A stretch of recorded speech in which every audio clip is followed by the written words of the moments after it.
Hello, everybody, and welcome. This is the Apostate Prophet. I hope everybody is having a fantastic day. David, how are you doing? Muy fantastico. Well, that sounded absolutely terrible. But anyway, how is everybody else doing? Hope everybody else is having a fantastic little day. Today, we want to once again reunite and talk about different things. We do actually have a topic, Morgue, no specific topic, just a Divi making jokes. We actually do have a topic. I just didn't put it in the thumbnail nor the title of the video because I thought it was cooler to instead do what? To instead do what? To instead do what? To instead put an image up as thumbnail that is a perfect, absolutely impeccable representation of what David Wood and I actually look like. And I thought that was way more inviting and way more exciting. And you might have seen that before you tuned into this video here, and you might not see it for very, very long, because later on it will probably be removed for something else. But as you can see here, we have a perfect representation of Apostate, Prostate, and Daily Wood in the style of Dragon Ball Z characters. David, what do you think about this? I mean, it kind of looks more real than real life. It does, right? That was my first thought as well. That was my first thought as well. It looks pretty cool, though, I have to say. Considering also that I grew up watching Dragon Ball, I thought, hey, that was really cool. You probably don't know much about what Dragon Ball is because you're like 80 years old, something. No, my I have younger brothers, and they were into that stuff. So I remember buying them the toys Oh, for like Christmas. But I think I saw one episode, and other than that, I saw like the "It's over 9,000" clip. Yeah, that's about what I know. Oh, I know there's some dude called Vegeta who's pretty cool. he was my favorite. Yeah, I kind of got the gist, but I kind of picked up like other guys just have all these like massive powers and they come pretty easily, but he had to like work his butt off for them or something like that. I don't know. He had to like go train and like No, they all had to train. They all were pretty awesome. But Vegeta was the thing that was special about him was that he was actually a villain at first. And he was pretty bad, and he came on Earth to destroy everybody and to kill everybody. And he was pretty evil, but then he turned around and became one of the good guys. Oh, but he shit. was like this. He was this anti-hero character who was like, you never knew if he's actually good or not. He actually says like messed up things and just really always very pissed, but with an interestingly cool and good attitude. For some reason, I always liked such characters in cartoons. The unlikely ones that turn into good guys. Yeah. Maybe that's why I'm getting along with you, because you are basically like Vegeta, you know. Anyway, so enough talk about children's shows. David, have you heard of this guy called Wes Huff? Yep. I heard of that dude. So Wes Huff happens Some to be... people call him Wes Buff. That's true. Some people do call him Wes Buff. Some people say that he's a very, very interesting figure. Hold on, let me actually message him. Reviewing your recent video with an explosion. All right. Just let him know that we're doing this because I didn't even let him know. That's which is kind of funny. But yeah, so we're going to review a video which came out from him, and I kind of wanted to.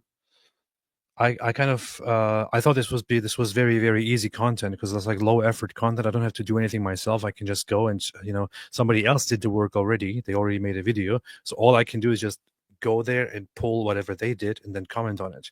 This is very simple, you know. I wouldn't have to put much effort into it. We can just talk about it. So I thought it would be a very, very good thing to do, considering that we also don't really value our audiences very much and we just want to do like whatever is easy. So what do you think about that, David? Sounds good. Oh, awesome. So Wes Buff, indeed. And we will probably soon also do something together with Wes Huff, well, that is currently in the works. Been messaging with him and telling him how much he should be on our show because it would be better for him. Yeah. And there's a weird dude. Most people give off like one sort of like vibe. Like it'll be like a nerd vibe or this vibe or that vibe. He gives off a massive nerd vibe, but simultaneously he's all shredded. So it's like, hey, I'm a gym dude. Yeah. It's like Eric from your brother in Christ, from Eric and L. He does stuff with computers, and so he's got like a computer nerd vibe, but he also has like a I'll shoot you in the face vibe if you're around him. It's weird. You know what I found? Speaking of nerds, what I found very funny is when I made this, when I had this made here, as I looked at the character that is supposed to be you, I thought to myself, I can't really tell if this is Mike Winger or David Wood, and then I thought it is actually it is by design like that. Whenever you try to depict David Wood or Mike Winger, you can't tell who it actually is. Is it Mike Winger or is it David Wood? Like whenever I try to depict David Wood as cartoon, it always turns up looking like Mike Winger. If somebody does Mike Winger, it probably ends up looking like David Wood. So there's I don't know, very strange. That's because that dude has spent his entire life trying to imitate me. It's part of what makes him so evil. Huh, interesting. I didn't think about that aspect, but I guess you can't deny that they look pretty similar, like two very, very similar people. Anyway, let's take a few super chats. Celeria Rosencross said, Allah to the devil again. I say yes, you say no, you say stop, I say go, go, go. Oh no. What is that song? Do I know that song? That's a Beatles song, man. I say yes, you say no, you say stop, oh, I say go, go, go. Oh no. Yeah, so pointing out that the Dawa guys always say the exact opposite of what Allah says. The funny thing is, I wasn't joking when in the past I expressed my great disdain for Beatles songs. I've only listened to like 2 or 3. Look, if you want to say they're not the greatest band of all time because Pink Floyd is, I'm fine with that. But you can't just act like these guys suck. It's weird. No, they don't suck. They're just terrible. Thank you. Chad Winger, the ultimate Dawa destroyer, said if Mike Winger was a Dragon Ball Z character, he would be Piccolo. Probably. That sounds about right. He was that little dude, right? I remember the toy. He was like a little dude. Is that Piccolo? No, or am I thinking something else? No. Piccolo is a big green dude. Okay, He's a tall green dude. Very strong. There was some little dude. Who's that? Krillin, as they call him. And I watched the whole thing in German. So in German he was called Krillin, but I think he's called Krillin or something. Yeah. Celeria says, oh yes, I won't be able to stay on foot for too long because I have to DM in a bit, but I went ahead and shared this one on Twitter. Everyone praise like. Thank you very much. Thank you very much. If you just have to direct message in a little bit, how does it prevent you from watching this video? I don't understand. MT said, great thumbnail. I rated 53 out of 9. That's funny. Wing Wong, me and David are going to visit the men of Al-Zut, says Wing Wong. Yosef AP is such a liar. He loves us. I do. I very, very much so too. Van, the drink and the cup. No. AP, if you'd like a book that goes over different views on Genesis, read 7 Days That Divide the World by Dr. John Lennox. Stay blessed, brother. Well, Thank you very much. About John Lennox. Thank you very, very much, Dr. Bales or Dr. Bales. I have to say, since we watched that episode yesterday, since we sat down and watched Alex O'Connor speak to John Lennox yesterday, it has been on my mind, and I think that I was actually surprisingly impressed by John Lennox and how he presented things. And no, I don't want to give off or act like I am all humble now and look at me and all that. But that's not the point. But there is actually a good point here to point out, which is that when in the past Your screen name is literally Most Humble Mahdi. Well, that's true. I am the most humble, so I'm just saying I don't want to speak about it. I just want it to be my screen name. But so in the past, when we would go live, for example, and we would together look at content that is with a very theological and Bible based perspective and all that, I often had this thing about me. When we would look at science and how certain scholars explain things with a religious view, I would often have this thing about me of like not really caring or feeling the need, even when I respect it, to quickly say something about it, to just interject and to just show how, oh, I have an explanation. I know what to say about this. Oh, I know this doesn't make sense. I did often have that attitude about me, and I do notice that. Mm-hmm. Nowadays, especially yesterday, as we were listening to Alex O'Connor and John Lennox talk, I felt more the need to just be quiet and to listen and to actually understand and process what is being said. And I found that very beneficial. And I kind of felt like right now, just about now, I want to say something because John Lennox said something that I could explain in a different way.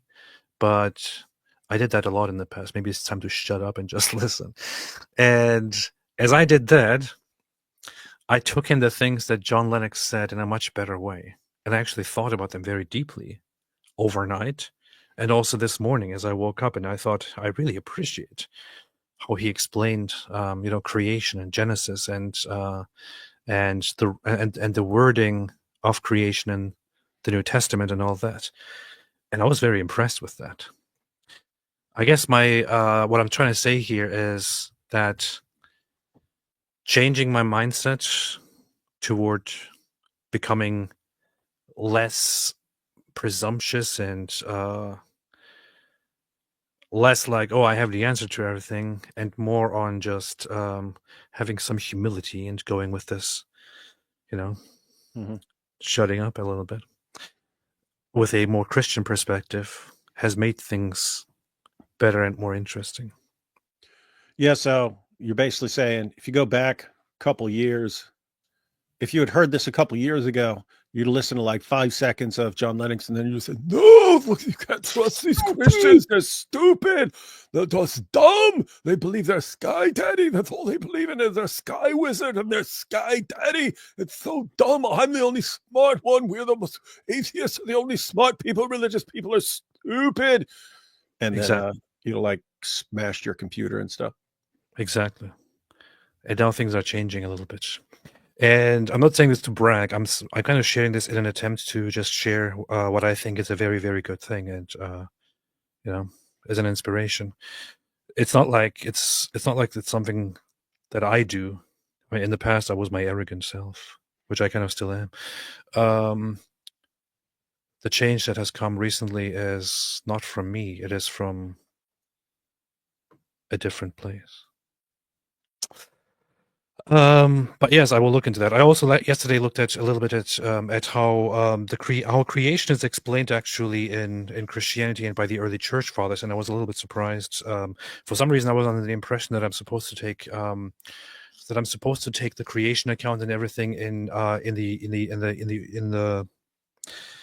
in Genesis very, very literally and directly, and then I find out that certain church fathers that I have very much recently enjoyed reading about and reading from have been very, very clear that we are actually not supposed to take them very literally and rather interpret them as kind of metaphorical and representing God's relationship with humanity and so on. Some references were to that St. Augustine, Maximus the Confessor, Gregory of Nyssa, and so on. So very, very interesting stuff. Cool stuff.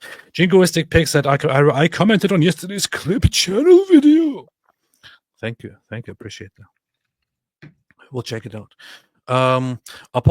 Who is running that channel, by the way? There's a channel going around that is called AP and David Wood, or AP and DW. I don't think it's you running that, right, David? It's not? Okay, good. Because it's not me either. And I see clips of that popping up, and I look at the clips, and it's like good clips. And I see some people in the comments saying, "Oh, AP, thank you," or "Hey, David." So people often assume that it's us, actually, but it's not actually us. It's somebody else doing. I don't even know who it is. It's somebody publishing those clips, but it's good stuff. I subscribed and I share clips from there, and it's pretty good.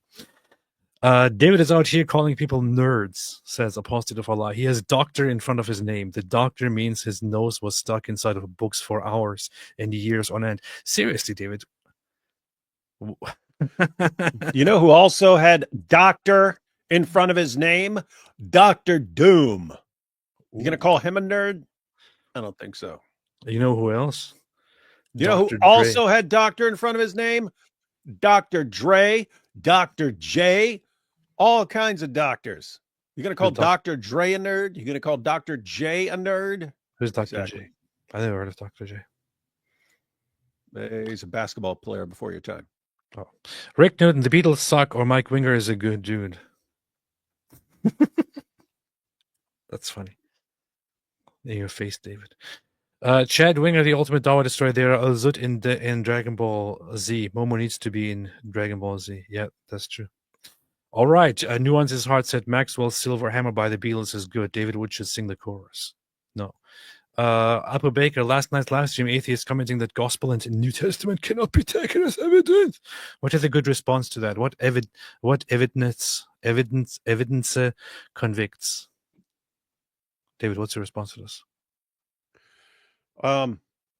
If you're saying that Gospels and New Testament cannot be taken as evidence, like evidence of what? You sound like an idiot if you say evidence of anything. Like just to give a parallel here for people to get their minds around what this sounds like. You've got the Quran, right? I don't believe the Quran. I don't believe the Quran is the word of God or anything like that. I believe that the Quran provides a lot of evidence as to what early Islamic belief is. So that's the cool thing about the Gospels and the New Testament. If you say, hey, I don't believe this is, for some reason, atheists make this like the dumbest of dumb moves, which you don't find at the scholarly level, at the popular level, you find this. And it goes something like, oh, I don't believe it's the word of God. Therefore, it's all wrong, or it's all false, or it can't be trusted. Like, where are you getting that from? Something not being the word of God does not mean it's all false or something like that. The cool thing about the New Testament is if you say, I don't believe that this is the inspired word of God, great. Then you have 27 sources on early Christian belief. And so there would indisputably be evidence there. If you were to go to Bart Ehrman right now and say, Bart Ehrman, is there evidence in the Gospels that can be used to establish certain things? He would undeniably say yes, as would every actual scholar on the planet. That is very, very true. Powerfully said. No idea what you just said, but I absolutely agree. And finally, before we go on, skyscraper philosopher, very far from your usual content, but would be totally based. It is totally based. If you did a stream on the June 4, 1989 student demonstrations and massacre at Tiananmen, China, that would be very far from my usual content. That would be it. Something would have to happen that would be related to that would make us want to do it. Like they'd have to be something else happening in China today that made us say, oh, and we'll also cover what happened in 1989. Yeah. Otherwise, I think this pretty unlikely that we're going to cover that. Sounds like it's very far from my usual content. Yeah. So as much as it would be totally based. It is totally based. All right, David, let's have a look at this. I haven't watched a single bit of this, but I just want to steal Westhoff's content. So. Look at these guys in front of a green screen acting like they're someplace cool. I know, it's ridiculous. It's lame. Apparently I can't hear anything. They don't speak. They don't make what? Any sound. Unmute side. Okay, good. About Islam, you knew all those things, and yet, in the end, you became a Christian. How so? Because they think that if someone really knows about Islam, that Is this kind of quiet? That's a bit on the quiet side, yeah. Hence me always preferring to download stuff ahead of time and make sure it's loud enough. That's what nerds do. That's what super geniuses do. Nope. La la la la la la. What are you going to do? How are you going to navigate that one, Bud Rowe? I'm downloading it right now. You're downloading it? Yeah. Right Hey, now. you want me to go through these? You want me to go through these super chats while you're? It's gonna be ready in about 30 seconds. So there's probably no need to go through the super chats or anything. But we've got super chats right here.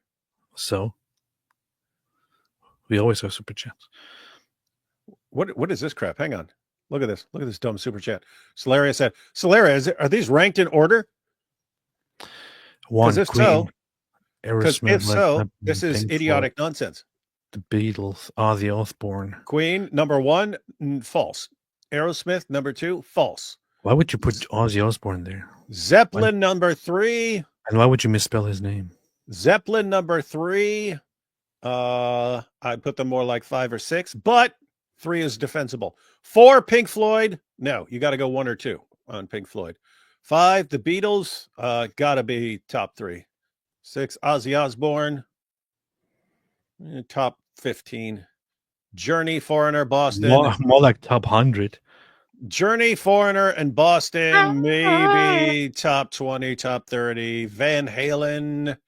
You could defend top 10 for Van Halen. So you're destroying your credibility here, Solaria. And we don't even know you. We don't even know you that well. So you just started getting credibility with this, and then you destroy it with this all. Everybody can sing like Ozzy Osbourne. Look. Going off the rails on a crazy train.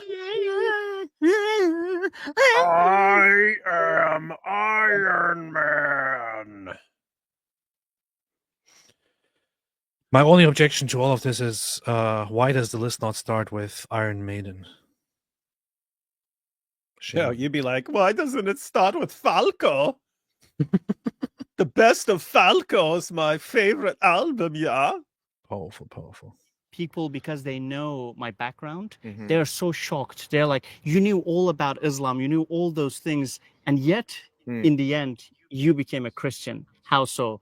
Because they think that if someone really knows about Islam, that they would never want to leave Islam. They would always want to be Muslims. And when I learned about the life of Jesus and his gospel, that to me was like irresistible, maybe is the word that I want to use here. Hey, don't do music, man. Music is haram. Is bad. Actually, before we continue, so this is from Apologetics Canada, where Wes Huff talks to has a podcast, which he did before he suddenly rose to fame, and continues doing. So, and here they are talking to a Christian Turkish guy, whose name is Christian Nurullah, who's from Turkey and apparently has a Turkish Christian channel, which I think I want to quickly have a very, very, very, very brief look at. I already had it open here. Hello, I am Christian Nurullah. I live in Turkey. My wife is Azerbaijani. As you can guess, I was born in a Muslim family, and I was the only one in my family who later became a Christian. So he is a dude who grew up in Turkey as a Muslim and later on left Islam and became a Christian, which sounds very strange. Doesn't sound familiar to anything that I've ever heard of. Interesting stuff. Let's check this out. Hang on. One point we have to establish here.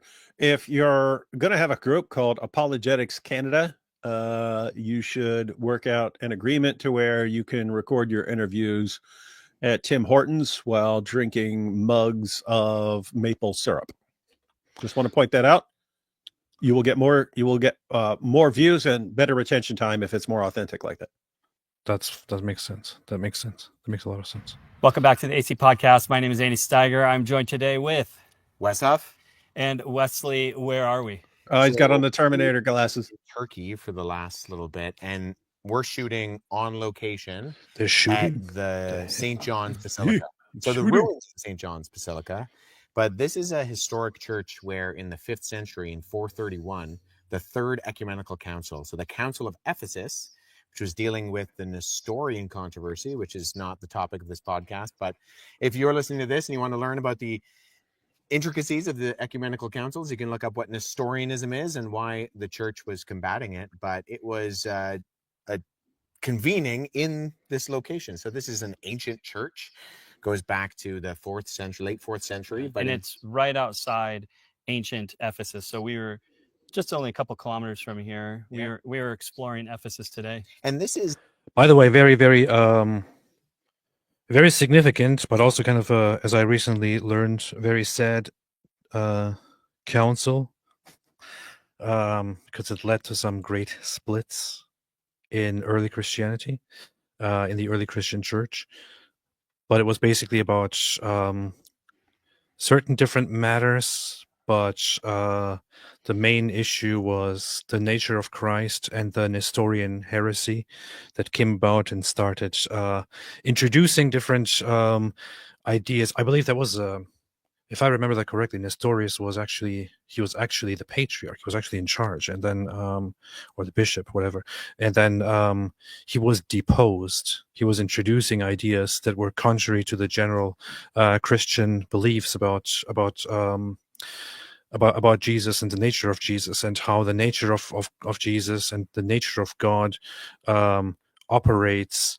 And then it was about whether you can call Mother Mary the Mother of God or not, depending on how you define the nature of Christ and all that. And it led to a huge, huge fallout and a council which led to rejection of certain heresies, but then later on the Fourth Council, which came not too long after that, led to a very, very major fallout between the Eastern Orthodox and the Oriental Orthodox Church, or the Oriental Orthodox and the general, larger universal Christian Church. So yeah, interesting times. Interesting times. Oh, Wes is like, and being here reminds me of Star Wars, The Phantom Menace, when they had to get together and have their little rides on those little hovercraft. Powerful. Here's a very interesting question, but I'm going to start for now to get to it later. Okay. the tradition says that John brought Mary here to Ephesus. So that's why it's called the Basilica of St. John, is because So they would say that he was, on the island of Patmos, but then they'd say that he came here. And in fact, there's a house called the House of Mary, not far from here. That they Wait, the island of Patmos? Dude, that's where Yaqub went. That's where Yaqub went after he left Mecca, where 6,000 years ago he founded the white race, and he went over to the island of Patmos. That's where Yaqub went, man. That's what the island is known for. you would say, that Mary lived. And we are joined with, some of you might be wondering, who's that guy in between? Yeah, who's our Andy and special Wes? guest? Yeah, they're just going to keep talking. They're not even going to recognize him. This is our Turkish guide, Nurullah. So thanks for being with us, Nurullah. Yeah, thanks for the invitation. I already said it. It's a privilege and an honor, really, to be a part of what you're doing. And I've been following you for years, Wes, and I've been translating some of your works. They have been very helpful and really incredible resources for the Turkish church to have as well. And now I met. So I have some questions here, which is first off, the guy has barely any Turkish accent. What's happening here? Yeah, no, I was sitting here the entire time going, this guy's still Turkish in Turkey. Why is his English so vastly superior to AP's? I know. That's exactly what I was just wondering. What is this? I was like, wow. Is this what Turkish people are capable of? I had such low expectations after just being around AP.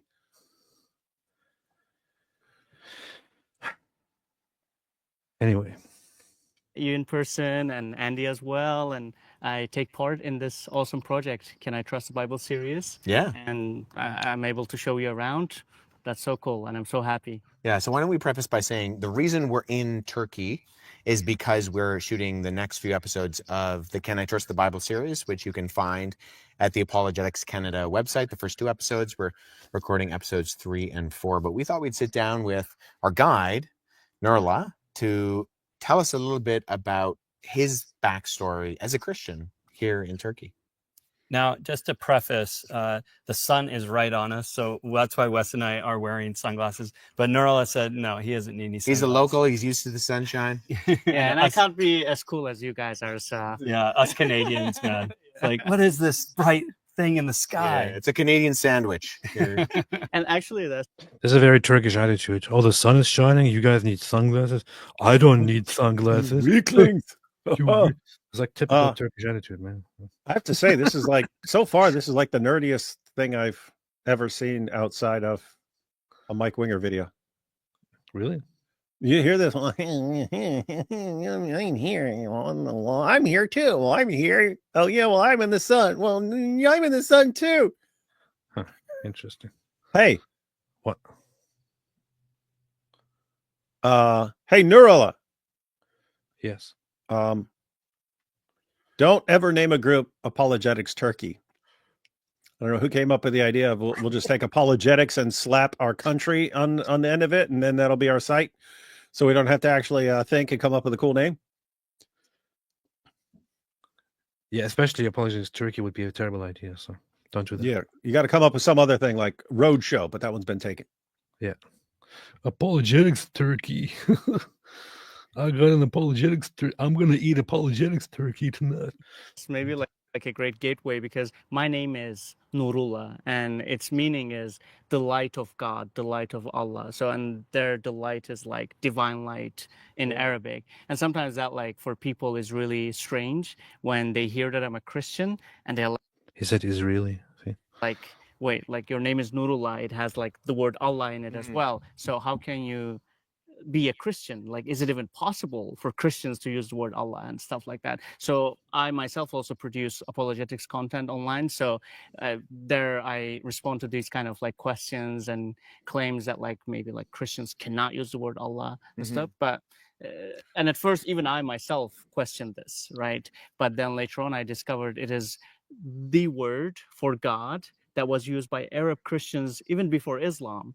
So there is no problem for Christians using the word, and there's no problem in me having that name. And actually now in Turkey. So here's the thing. There is a little bit of dispute about that, whether prior to Islam it was actually the word used by Arabic-speaking Christians or not. And there is a theory that it was the word that was used by pre-Islamic Arabic-speaking Christians. But the general idea that it was actually el-ilah, or just ilah, that they used, of which Allah is a contraction. It's like it became a word itself.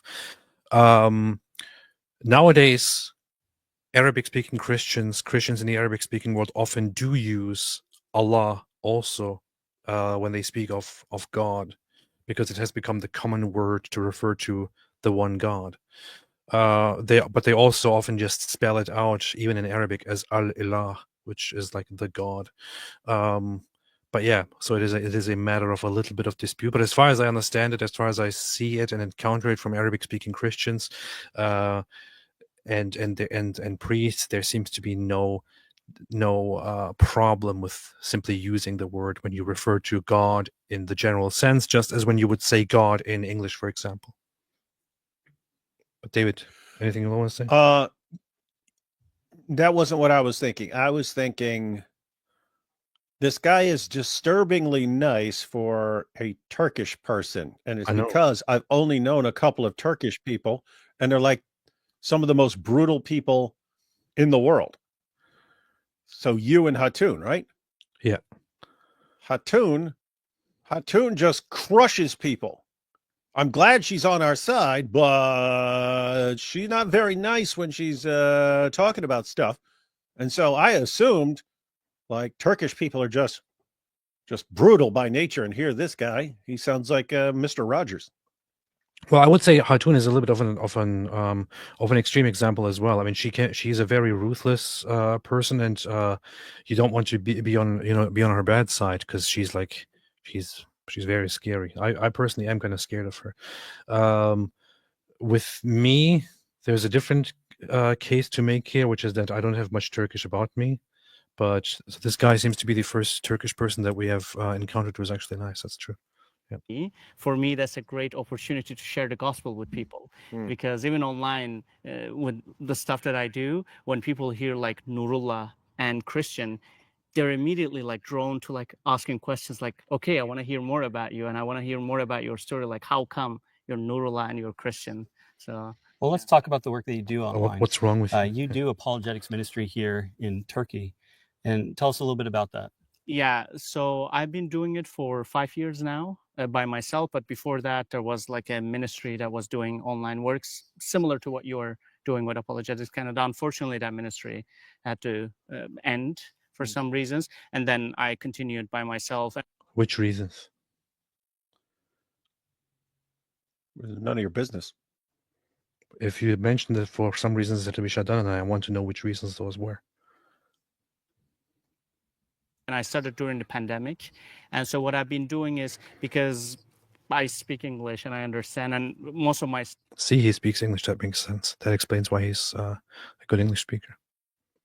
studies like in apologetics and theology, I do them in English, and there are so many resources in English, but there are so few in Turkish. So what I'm trying to do is like That's on you, AP. create resources, especially for the Turkish church in general. What? What's on me? That's on you. Not enough resources in Turkish. Well, somebody should make them then. Like, what's? Why acting like it's my problem?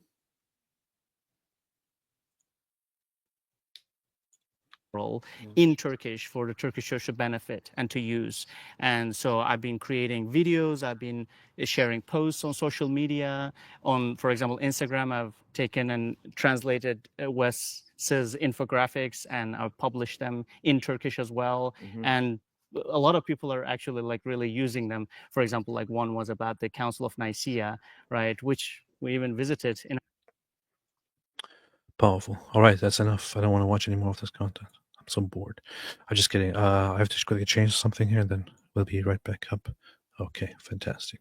Take your time, AP. Take your Here we time. Our journey, and so that one really answers the claims about like the Council of Nicaea, that like, oh, was the canon decided there? What really happened at the Council of Nicaea? So stuff like that really is helpful, and that's what I'm. This is a very, very interesting topic, the Council of Nicaea. I feel like we talk about that. We talk about that very, very often when it comes to certain accusations that Muslims make, and accusations that other people also make. And so many people still have this weird idea in the atheist spheres, and I've seen that for the longest time, or the Muslim spheres, such as that Christianity as it is actually came into existence at the Council of Nicaea. David, have you ever heard of this? Yeah. Only sadly, 5,000 times. Yeah, sadly, it's similar to Islam's 99-1 rule, where if you've got someone who's spouting complete nonsense, but 99% of people aren't going to bother to look it up, you can kind of spread complete nonsense. And so it just became a thing. To anything you want to say was invented, just say, oh yeah, in the Council of Nicaea, even though we know exactly what happened at the Council of Nicaea. And it almost never has anything to do with the things people say about it. I even see, I saw just before we went live, like a little, 2 hours ago. You don't only get this from Muslims and some, anti-Christian atheists or any of that. I just saw a post by a Mormon, which was this here. So I saw this post here, which says Thoughtful Faith. So it's by Thoughtful Faith, who calls himself Thoughtful Saint also, which is a Mormon account. Latter-day Saints and sinner. Oh, glad you put that there. Now we all know you're a sinner. Who posted a meme that looks like this: 4th century Greek lens. Oh, now I see the Trinity. 4th century lens Bible. So this dumb meme is supposed to say that only through a 4th century lens can you look into the Bible and find the Trinity there. This is one of those common accusations. So one accusation is that at the Council of Nicaea, the Bible came into existence. Another is at the Council of Nicaea, the Bible as we know it came into existence. Or at the Council of Nicaea, the Trinity came into existence. At the Council of Nicaea, the idea that Jesus is God came into existence, and so on. All of these claims, they are all wrong. They are all completely wrong. It's complete nonsense. And people keep making these accusations again and again and again. And did they get ratioed? I don't know. Let me see. If to see a ratio, I need to look. No. So lots of people responded to this and said, hey, this is complete nonsense, you idiot. But I also posted my response here, which is, let me see what people say.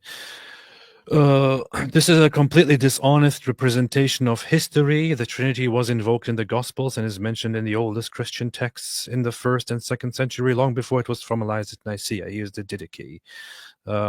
This is directly found in the Didache, which is dated to 90 to 100 something AD. And concerning baptism, baptized this way, having first said all these things, baptized into the name of the Father and of the Son and of the Holy Spirit, based on Matthew 28:19 in living water. Matthew 28:19 is the part where the gospel literally says these exact things. Go therefore and make disciples of all nations, baptizing them in the name of the Father and of the Son and of the Holy Spirit. So, which is why this is found in the earliest sources here. If you have not either, pour out water thrice upon the head in the name of the Father and Son and the Holy Spirit, so and so on. So this is directly found in here. And some of the ideas here are usually that the Trinity was not only just formalized, but also came into existence as an idea completely there. It was just nonsense. One of the nonsensical ideas about the Council of Nicaea, among many others. From Constantine. Constantine came up with the idea. Constantine was like, you know what? Since I'm familiar with Greek paganism, let me go and make the Christians accept it with the Trinity.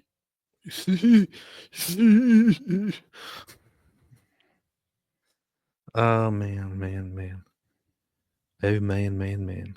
You believe God started a man and became God? Nope. What do you mean, nope? Hey, do you know what this? It's called Reformed Egyptian. It's a pretty obscure language. You've probably never heard of it. Very mean. So, Joseph Smith. They put some big glasses on him to make him look like a nerd. Joseph Smith claimed to speak and understand an ancient language called Reformed Egyptian, and he claimed that the tablets, that the scripture was revealed to him in that language, and he had to translate it into English, which is how he brought about the Mormon scripture. The funny thing is that an example of what they call Reformed Egyptian was later on analyzed, and it turns out it's just a random mix of ancient symbols. That's it. It's like there's no meaning to it at all. It's completely fake. So funny. This is Mormonism for you. I'm just trying to make Turkish resources available to the Turkish church, and not only like to believers, but also to non-believers, because they really don't know much about Christianity and like what Christians believe, what Christians do, and especially like Turkish Christians. Though like you, for example, have already experienced that there are many biblical sites in Turkey, and like Christianity was actually born in Turkey, like in Antioch, but The word Christianity. the word Christianity, Yeah. And Yeah, in the book of Acts, if you read, the first time believers are referred to as Christians is in Antioch, which is a Turkish city. yeah, and so sometimes like in Turkey we have You can hardly call it Turkish nowadays. have this idea of like, oh, Christianity is like Western, and so it came from the Western world. But no, like we have so many like places and stories that happened here in these lands, and so even like to share that with people sometimes is very enlightening. And so yeah, that's what I'm doing with my work. So targeting especially the youth. So my target audience like from the age of 18 to 25 to 30 maybe, but yeah, people are really taking my content in a positive way. They've been loving it, and they've been following me. That's great. That's very interesting. So he says that people actually engage with content nicely. Let's have a look at that. Let's see if it's true. Let's see if it's true. Now it will be revealed what people actually think about your content. A Christian Turkey. Let's see. I will look that up as well. Let's look at the most popular video, most watched video. How I became a Christian. Merhabalar. Her yaz tatilinde ayrı ayrı teolojilere sahip farklı Interesting. He speaks Turkish. Jesus Christ brought love and humanity and the way to salvation of the soul. Everyone who believes saves his own soul. Powerful. Hey, that's called a Christian in Turkey. Yeah. Maybe we should. What's maybe we should. What's the actual like link? Because I looked up Christian in Turkey, and it's a bunch of videos about some Christian in Turkey, but not the channel. It's called A Christian in Turkey, like this. There's a very cool trick that you can do, which is you go on filters, and then you go on channel here, and then it will show you what the heck. Don't tell me what you do. I searched for it. I searched for A Christian in Turkey channel, and your site popped up first. What the? Wait a minute. What is this? You see what I'm saying? That's what. See the problem? That's very weird. That's maybe because his channel being throttled or something because it's in Turkey. Maybe because he's speaking in Turkish, and so it's not popping up if you search in English. I don't know. A Christian Turkey. Interesting. But if you go on Apologetics Canada's video on Wes Huff, you can find the link there to his channel. Very, very quickly. This is very, very strange. Merhaba. Why is this guy's channel here? It's literally right here. Türkiye'de bir Hristiyan. You can just search for it in Turkish and then you can find it. See? Yeah, See? I'll just search for it in Turkish. See, what's wrong with you? You can just find it right here. You got it? Okay. Good. Let's see. So the comments are kind of like many of them seem kind of good. There are some comments in the comments of the comments who say dumb things, but yeah. La la la la la la. Interesting. Interesting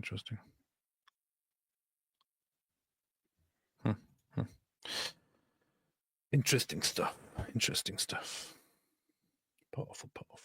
Also, just say we were currently we're in Ephesus. We were in Nicaea, which is the modern city of Iznik, and it wasn't that long ago, in 2014, that the waters of the lake Iznik had receded, and all of a sudden there were these ruins that were popping up and is being discussed as the potential site of Nicaea. So if you're wondering why we're here, well, that's a part of it, because that's an important part. Really, this is very interesting. I actually went to the current city of Nicaea, which is nowadays known as Iznik, and I couldn't see anything there that looked ancient, except for like one little wall somewhere. Like everything was lost to Turkification. You know, it's weird. They got all these cool places where all this cool stuff happened, but like in my head, it's like, hey, where do you want to go? Be like, oh, I'd like to go to Tarsus. Oh yeah, makes sense. Paul was Saul of Tarsus, but like nothing happened there. You know what I mean? It's just like he was born there. It's a terrible place to go to as well. That's where Antony and Cleopatra met. But apart from that, it's got nothing. It's like wasn't like important councils or really awesome church activities or something like that. Nothing. In Yeah. other words, there are way more important places other than just being the birthplace. That's true. But I want to go. That's I want to go to Tarsus though. That's true. That's true. That's what they do. Does Turkey celebrate Thanksgiving? No, they don't. That would be pretty. It's like celebrating like your own death or something. Yeah. I thought AP is banned in Turkey. Yeah, that was before I was banned. That was before AP was AP. So Wait, you're in a band? yeah, I'm in a band. Of the story of how we got the Bible, or at least even addressing some of the myths. Here's Carol B saying, "I've been to Tarsus. It's not worth the visit. It's also 20 miles inland now." Yeah, as far as I've never been in that direction of Turkey, but as far as I know of it and understand it, there is like literally nothing worth visiting there. It's No, not a very good place to be. no, you guys are all wrong. I want to make a rap parody of Straight Outta Compton, but it's going to be Straight Outta Tarsus. And how cool would it be with whoever's rapping as the Apostle Paul, Straight Outta Tarsus? The video's recorded in Tarsus. Yeah, That's fun. That's a good idea. Wait, there's actually apparently one thing here that you can see, which is the Cleopatra's Gate in Tarsus, and there's also a Roman road in Tarsus. Look at this. The Wikipedia article here shows that there is a Roman road here, and there's a Cleopatra's Gate, for example. Here. This there you go. and this. That's very funny. The cool thing about Turkey actually is my parents moved at some point in Turkey to a place where I could when I looked out of my window, I could see an old ancient bridge that was built by the Romans in like the 500s or something like that. The bridge is not nowadays used as bridge, but it's just there to visit and to see. But it's still kind of complete, and there's also a giant arch structure at the end of it, which is very interesting. So you can see stuff like that in those ancient places. I could look out of my window and see this ancient bridge built in the 500s or so. It's pretty awesome. Pretty awesome. If it wasn't filled with Turks, it would be a very good place to live. Of how we got the Yeah, Bible. combating some of those myths that exist about how we got the Bible. That took place at the Council of Nicaea in 325, and Yeah, isn't that true? yeah, which isn't true, right? These are myths. So at any rate, that's going to be some great content that people will get to see soon, but it gives a little bit of context as to why we're here. Now, love the fact that you're able to use, resources and Same. be able, resources that Wes has produced and be able to share that here. It's interesting how we've seen that various places around the world that our resources have been and are being used, which is really exciting for us. And we're excited about the work that you're doing. But I think a lot of people would be Stop bragging. wondering, what does the church in Turkey look like? Like, are there very many Christians? What sorts of challenges and persecution do Christians experience here? Yeah. Though, as we said, like there are many. Look at Wes always showing off his muscles here. Yeah, it's like, oh, I'm just stretching and a little flexing. Oh, yeah. Oh, don't mind me. Oh. That's why he's got his tagline. If the pecs are popping, Billy Carson is dropping. Powerful. Hedge Ridge said, I imagine Paul as being just like David Wood. That's what I think too. Yeah. Like a reformed psychopath, yeah. My wife said, Lord have mercy on the Turks. That's a tough one there. That's a good sentiment, I guess. Hey, what happened to Turkey, man? What do you mean? What happened to Turkey? Like it was like all the some of like the most important Christian places and Christian cities and stuff like that. And it's all Islam Central right now. Well, that was before the Turks. So why do Turks have to screw everything up? Because they're Turks. Show me one Turk who doesn't just wreak havoc on the world. There is none. Maybe this guy. Yeah. See. The funny thing is, you can see something when you look at this guy's face, which is that he obviously goes back to being a native of what they call Asia Minor or Anatolia, probably of Greek or Armenian origin, Turkified and at some point Islamized by the Turks, but later on found his way out again and is now going back to the roots. That's what Turks do. Like biblical sites and like ancient sites like Nicaea, Antioch, and Ephesus.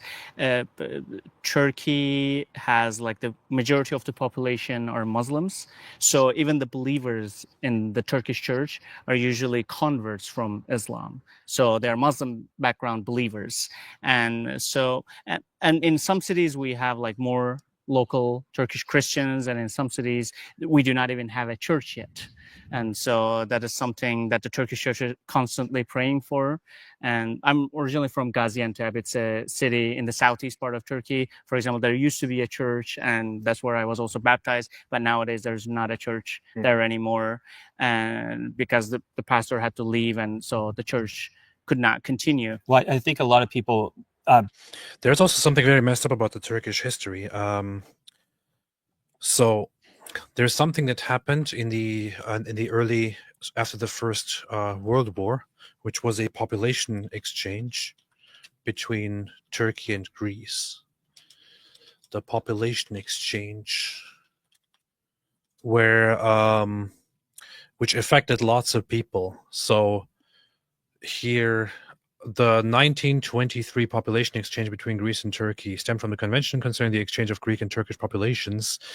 It involved at least 1.6 million people, 1.2 million Greek Orthodox from Asia Minor, Eastern Thrace and Pontic Alps and the Caucasus, and 355,000 to 400,000 Muslims from Greece, most of whom were forcibly made refugees and de jure denaturalized from their homelands. So there was an agreement signed between the two countries, under which both countries agreed to forcibly relocate the Greek Christians from Turkey to Greece, and the Muslims, not just Turkish Muslims in general, from Greece to Turkey. But the Greek Orthodox here did not just include Greek people, but pretty much anybody who was associated with Greek Orthodox belief and culture. They were all collected and deported, and some of them were forcibly just taken and dropped off. Many of them were told, here's your deadline, you have to leave within 1 week or else. So they had to just leave everything behind and get the heck out of there. So hey, I just looked up that ghost town. How cool is that place, man?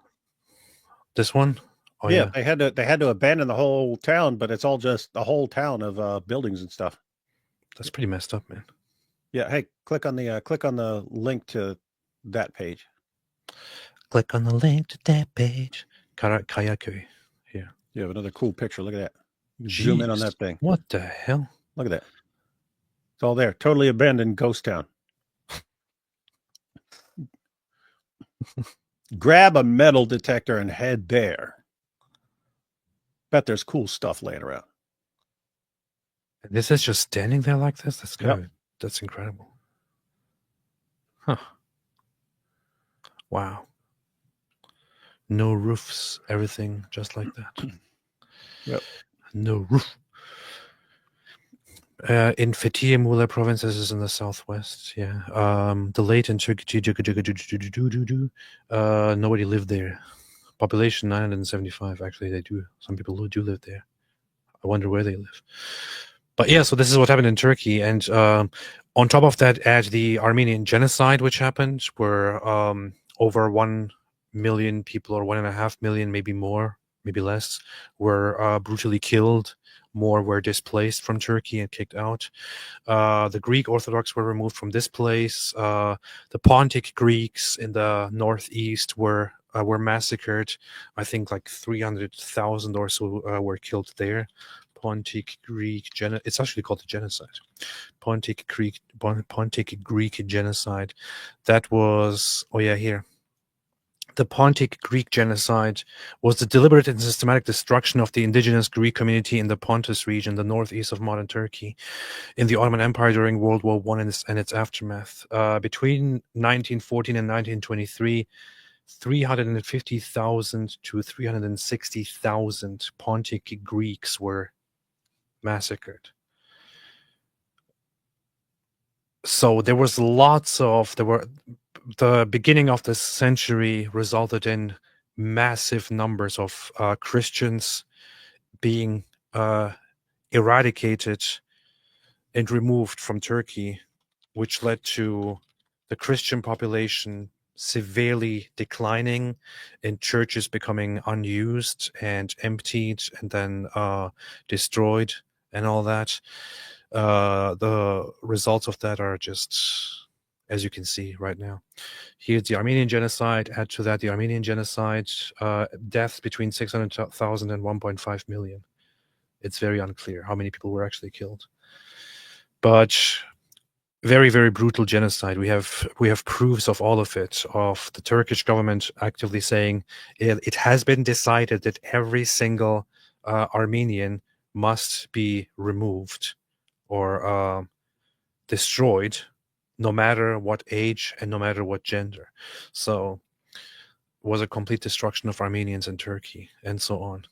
I looked up, like, I was thinking very recently of if I go to visit my parents in Turkey, whether there is a church I could go to when I'm there, and there's no church available. And it's a big-ish city. There's no church available. The last church that was used there was basically destroyed half a century ago, and nothing has been reestablished because Christians have been removed, and the remaining Christians are very much keeping a very low profile there and trying not to anger the Turks.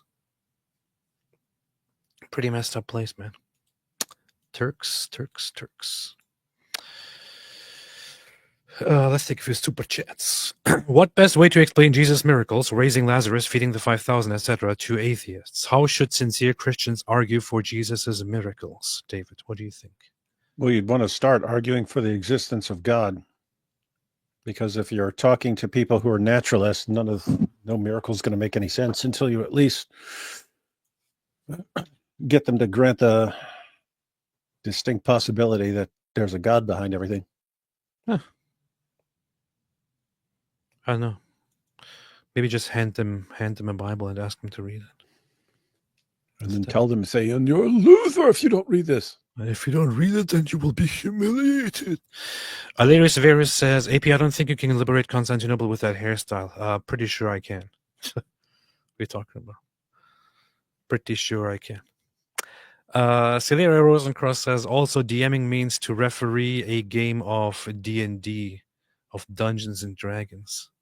Well, that's one of those very important facts I'll have to remember if I'm ever on Jeopardy and the category is nerd crap. Yeah. I will never again need this information in my entire life, but thank you for delivering this information to me, Celia.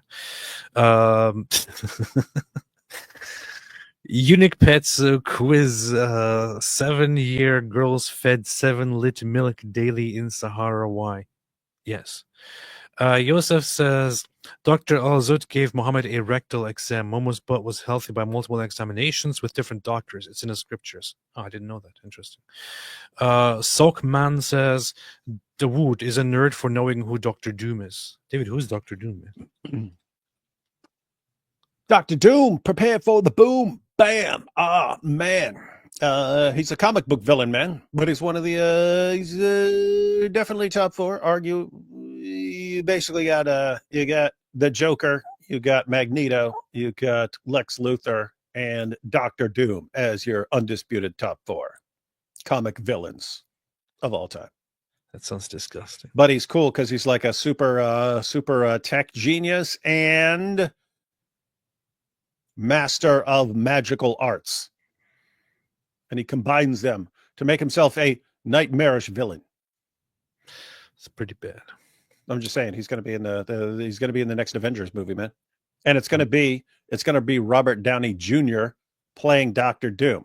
So why, if he was Iron Man, so probably they're probably going to pull one of their multiverse stunts where they bring in Tony Stark from an alternate dimension where something went wrong and he became a villain.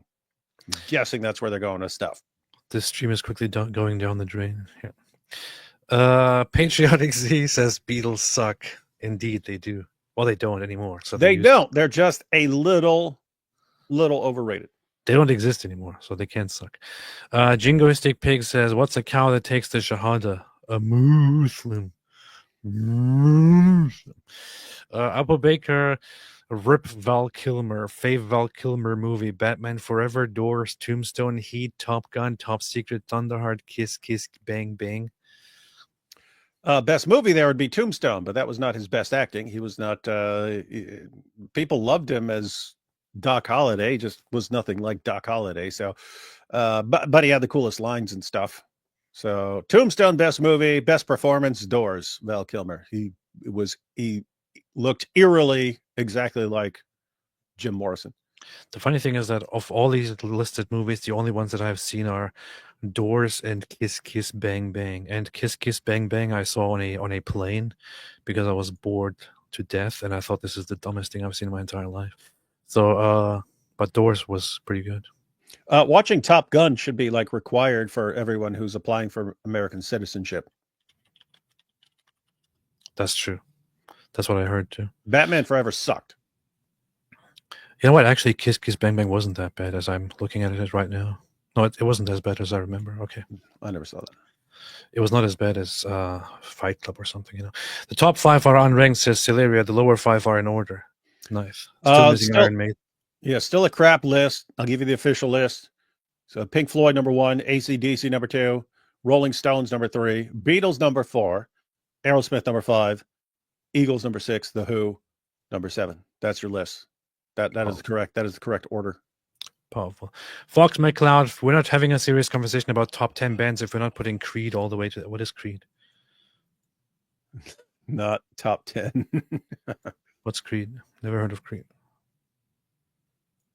I remember them from like 20 years ago. What is Creed? They had a popular song. I don't remember. There's a band called Creed? There was. I don't know if they're still around, but... Songs: One Last Breath, Higher, My Own Prison, Don't Stop Dancing, What If, What's the Life For? I've never heard of any of these songs. What is this, man? Interesting. Apple Baker, Motley Crue, Kiss, Scorpions, except no, here we have a very dark person.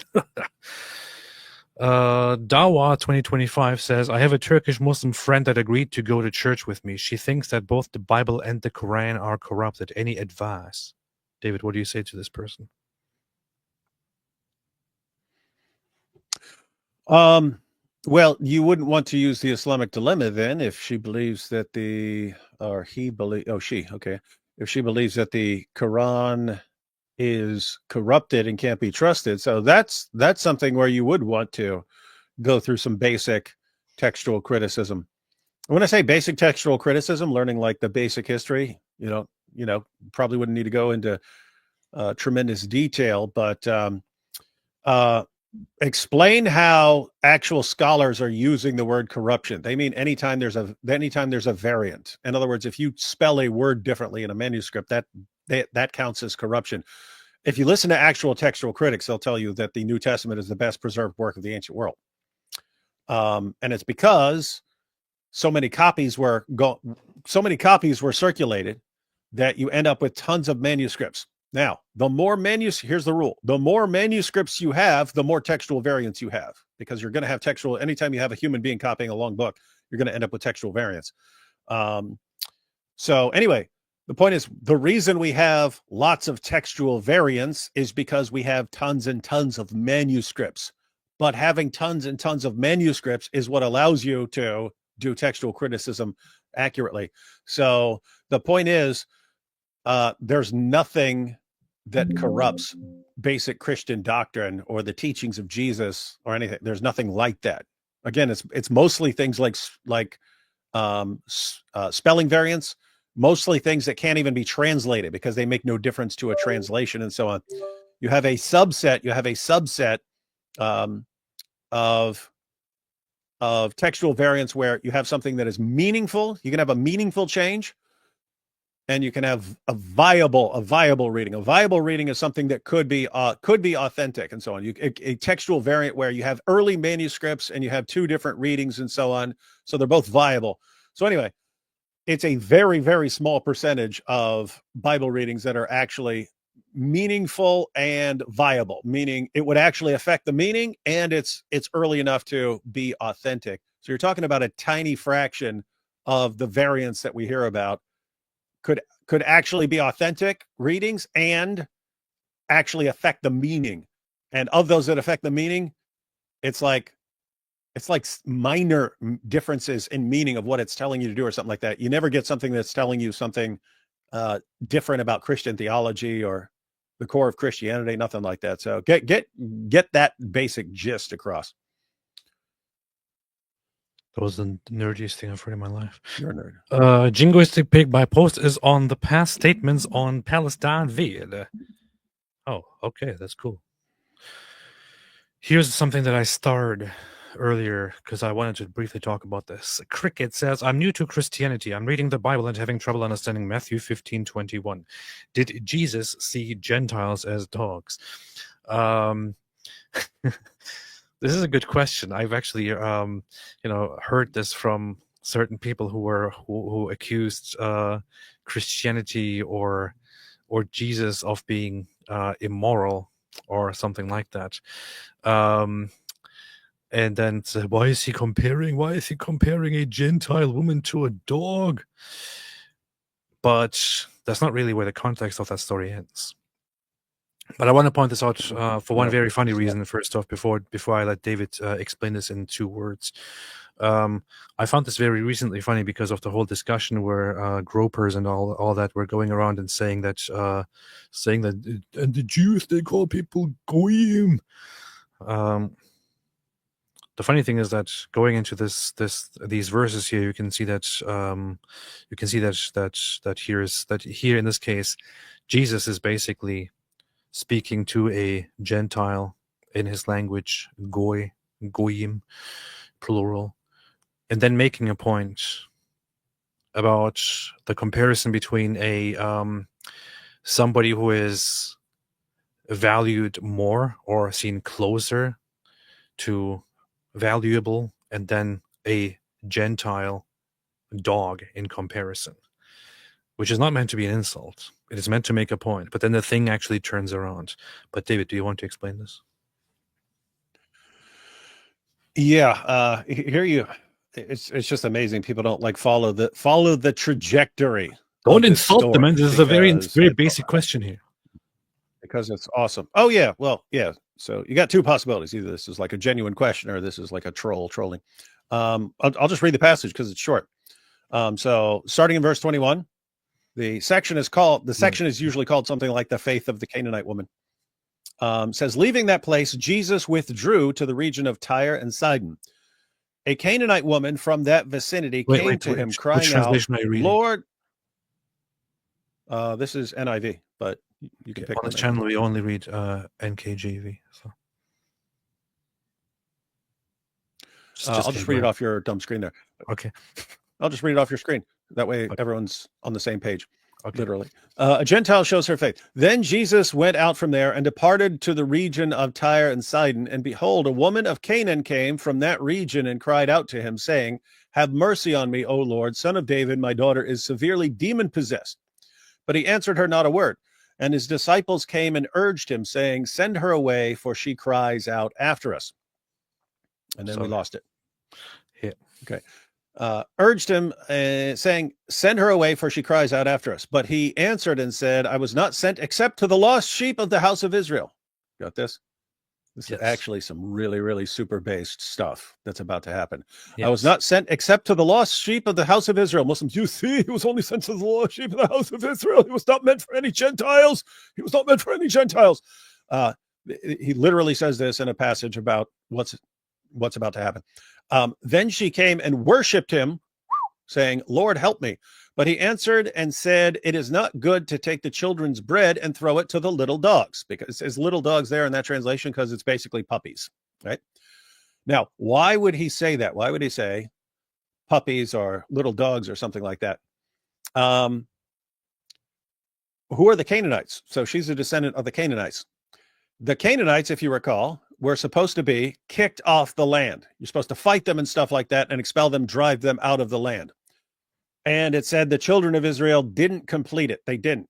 They were ordered not to let the Canaanites live among them, but they did. They didn't actually finish it. And it said the Canaanites lived among them, and then the Canaanites have their gods and stuff. And it said they're to be your servants. They're going to be your servants because they're staying on the. So instead of expelling the people, they said, hey, we're going to keep them as our servants to fetch water and things like that.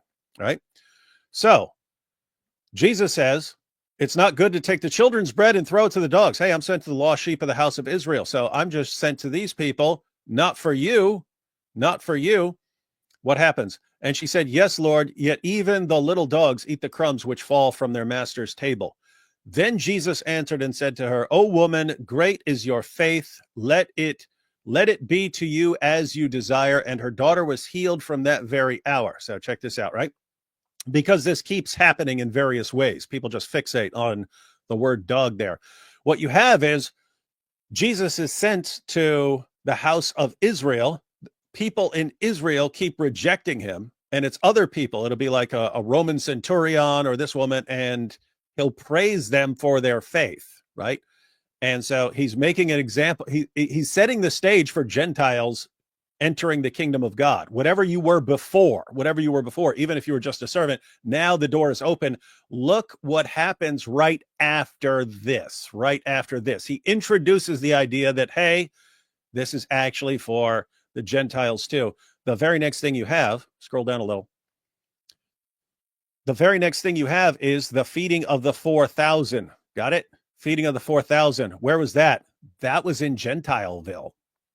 That was across the Sea of the Galilee. That was in the region of the Decapolis. These were Gentiles. So the whole thing is Jesus setting the stage and preparing his followers' minds that we're actually going to Gentiles too. And he leads them into that by showing, hey, even the Gentiles who are supposed to be servants and so on like that, these Canaanites who are supposed to be servants, they can actually have faith to bring them into. So that's what you're looking at and saying, oh, she's inferior.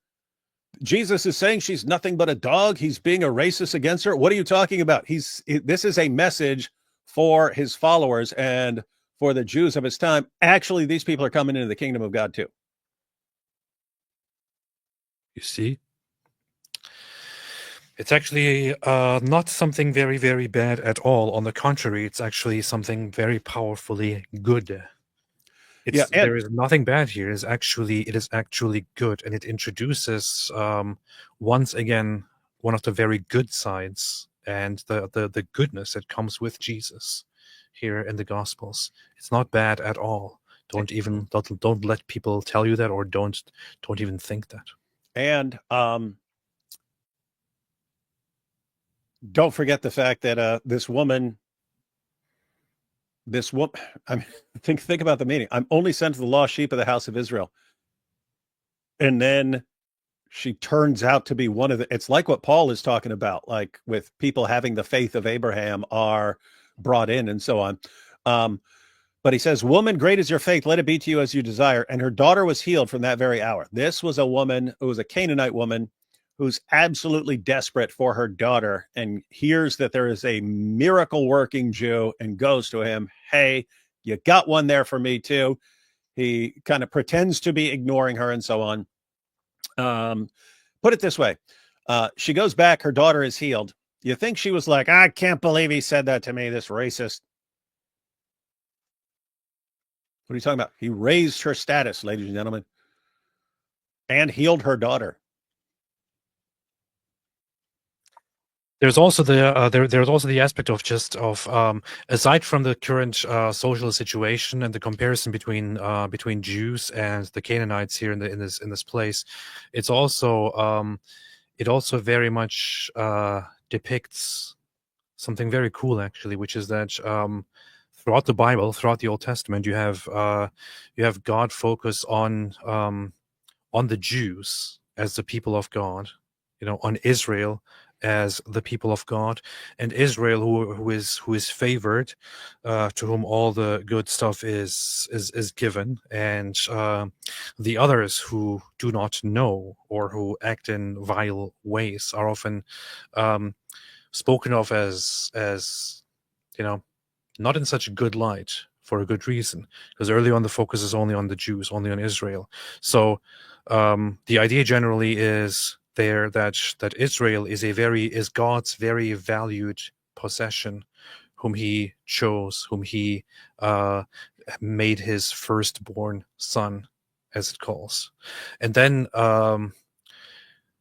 the comparison then, kind of ontologically, is that you have the people that God deals with and that God values all the time as his own children, in a sense, the Jews, Israel, and then you have those that are not favored and those that are not spoken to throughout the Bible, who are not a monster or not dirt, but simply not as important as the firstborn child of God. One of those people, a puppy, comes to Jesus, and it is now expected, in line with the narrative of the Bible again, that she wouldn't be important because this is all about Israel. But then things really change here. They take a very dramatic turn, and it points out right here. He points out right here, "Oh woman, great is your faith," and this changes everything, because until here the message is that he came once again for Israel, for the Jews, for those to whom the message is.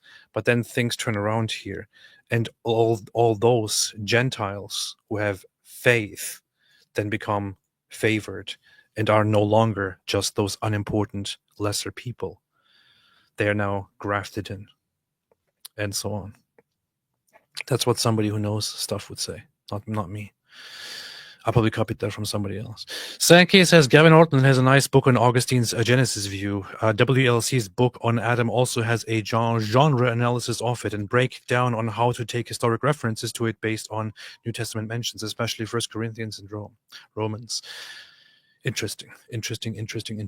Yeah, I was thinking that I want to just look into St. Augustine's own writings about Genesis, and I mentioned earlier Maximus the Confessor, and Gregory of Nyssa. There's something cool about Maximus the Confessor, considering that he had his hand and his tongue cut out. I thought that's pretty based, so I want to listen to more of what he says. Dyslexia Intelligentsia said, I enjoy bigly the transformation of AP, but a new identity in Christ doesn't mean you turn into Roger from American Dad with all his wigs and alter egos.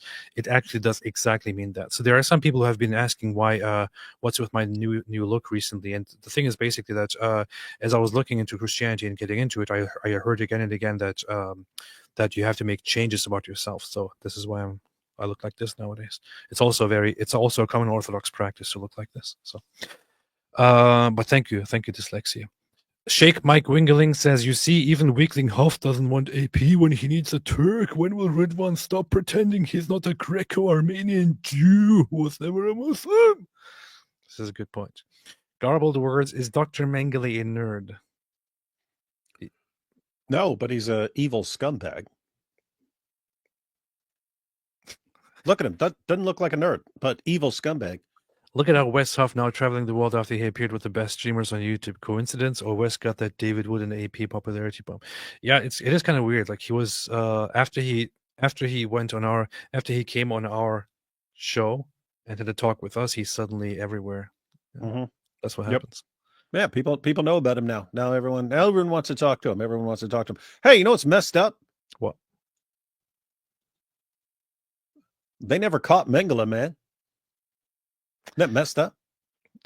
What happened is he left and went to South America, and then he kept moving around. They couldn't catch him. He died of a heart attack while swimming. I think they actually almost got him once, and they knew that he was somewhere there. He early on escaped, and they had certain intel going around. And they had West German, Israeli, and other Nazi hunters. So he has Nazi hunters going after him. These guys were good. These guys were good at hunting down Nazis. And never caught this guy.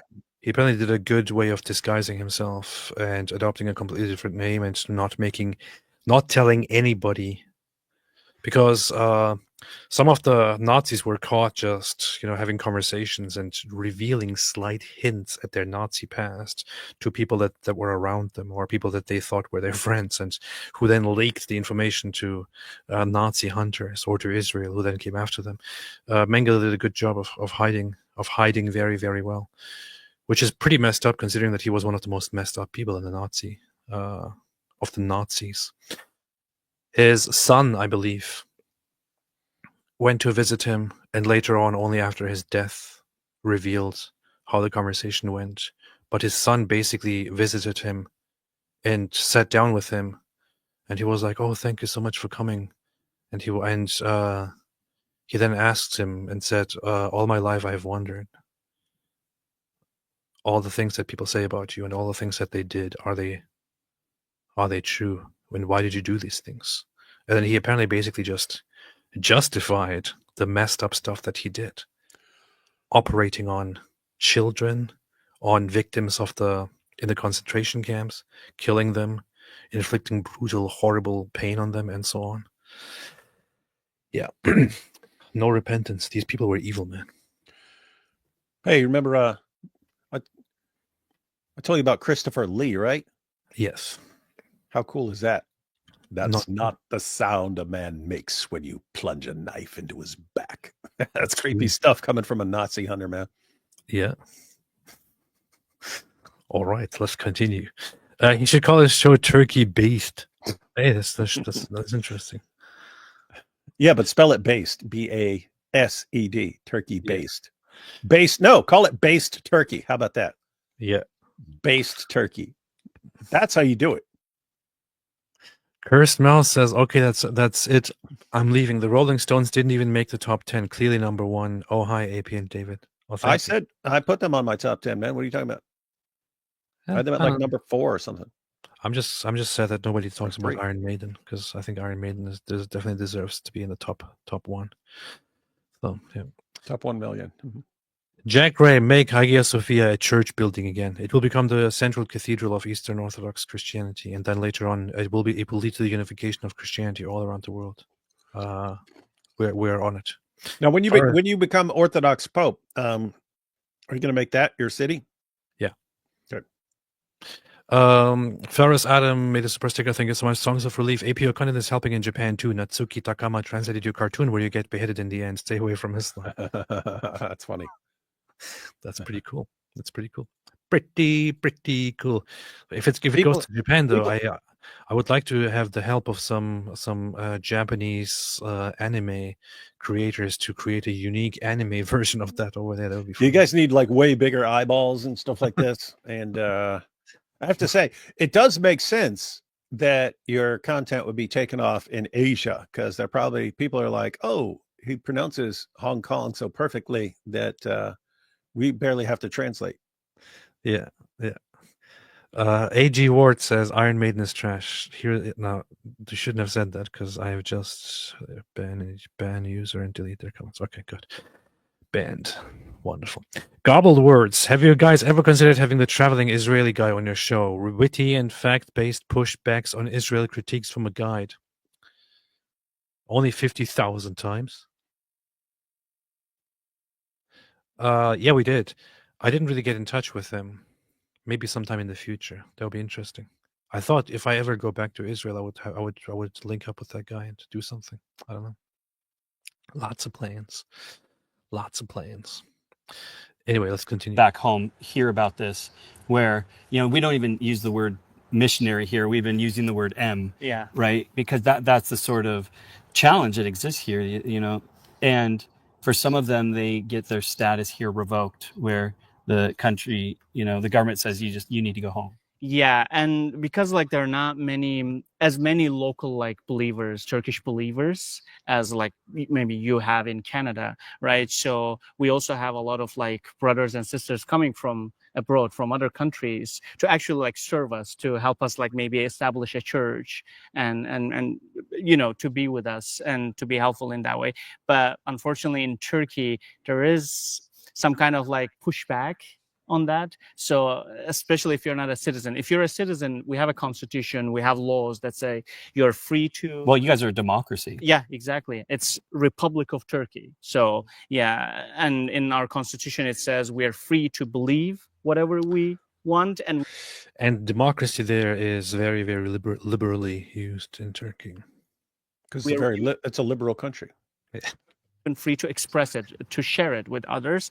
But if you're not a Turkish citizen, unfortunately, the pushback is that you get like this code. That there's like a special lettering for that as well, and numbering. And when you get that code, you are to leave Turkey. Like fairly quickly. Yeah, like within a week or. I think he's being very he's deliberately not being provocative here and being very careful with his words. But well, if you were in Turkey, would you want to tick off the Turkish authorities by what you say?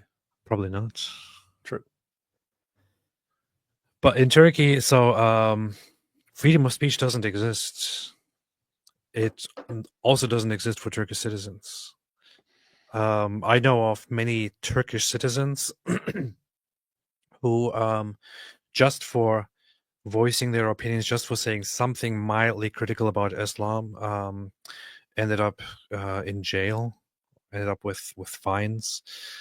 People say something critical of the government or of the president or the prime minister or, I don't know, the flag or the nation, the history, or mention something about the Armenian genocide, for example, and they end up with legal troubles. I would know, because I myself still have pending legal cases ongoing in Turkey, and there is still an arrest warrant out for me, because I said that Islam is not a reliable religion. Things like that. Really? Is that all you said? So I didn't. All I did was say that Islam's not a completely reliable religion, and here they have an arrest warrant out for me. Imagine that. And what they cited as reason for the arrest for the case was absolutely ridiculous, stuff for which they want to come after me. I know of people who have just expressed why they don't believe in Islam, and then had massive lawsuits against them. It is a very, very stupid country, a very stupid country. This is the kind of stuff they should have in the report on you. It's a very stupid country, and a country that certainly does not respect any amount of free expression or free speech, and that cracks down on citizens and on people simply expressing their most simple views. So it's definitely not a place that you want to go to if you want to be if you are an intelligent human being. It's not a place where intelligent human beings are meant to exist, which explains a lot. But all that said, there are also great restrictions on clergy of different religions who want to work in Turkey, or missionaries or others who go around, spreading stuff in Turkey. So Turkey, which is supposedly a secular country with a supposedly secular government, actively interferes in non-Islamic or non-Muslim clergy and non-Muslim missionary activities as well, and tries to penalize them and all that. So it's a pretty stupid country. So these guys are here. So is this a situation? Hey, we want tourists. We want people who are doing research because they're bringing in money and spending money here. So this supports the economy, but we definitely don't want anyone spreading anything. Yeah, if they went around in Turkey on a Turkish street and started preaching to Muslims and made videos on that, they would quickly start getting correspondence, letters, and would have to get into and would get into an endless legal battle and possibly be asked to get out and not to come back. An eagle battle? Yeah, an eagle battle. And they would be asked to leave and to only get back if they can provide this and this and that information and this reassurance. So they can legally not exclude people based on that, but they just want to turn your life into a living hell if you do missionary activities, for example.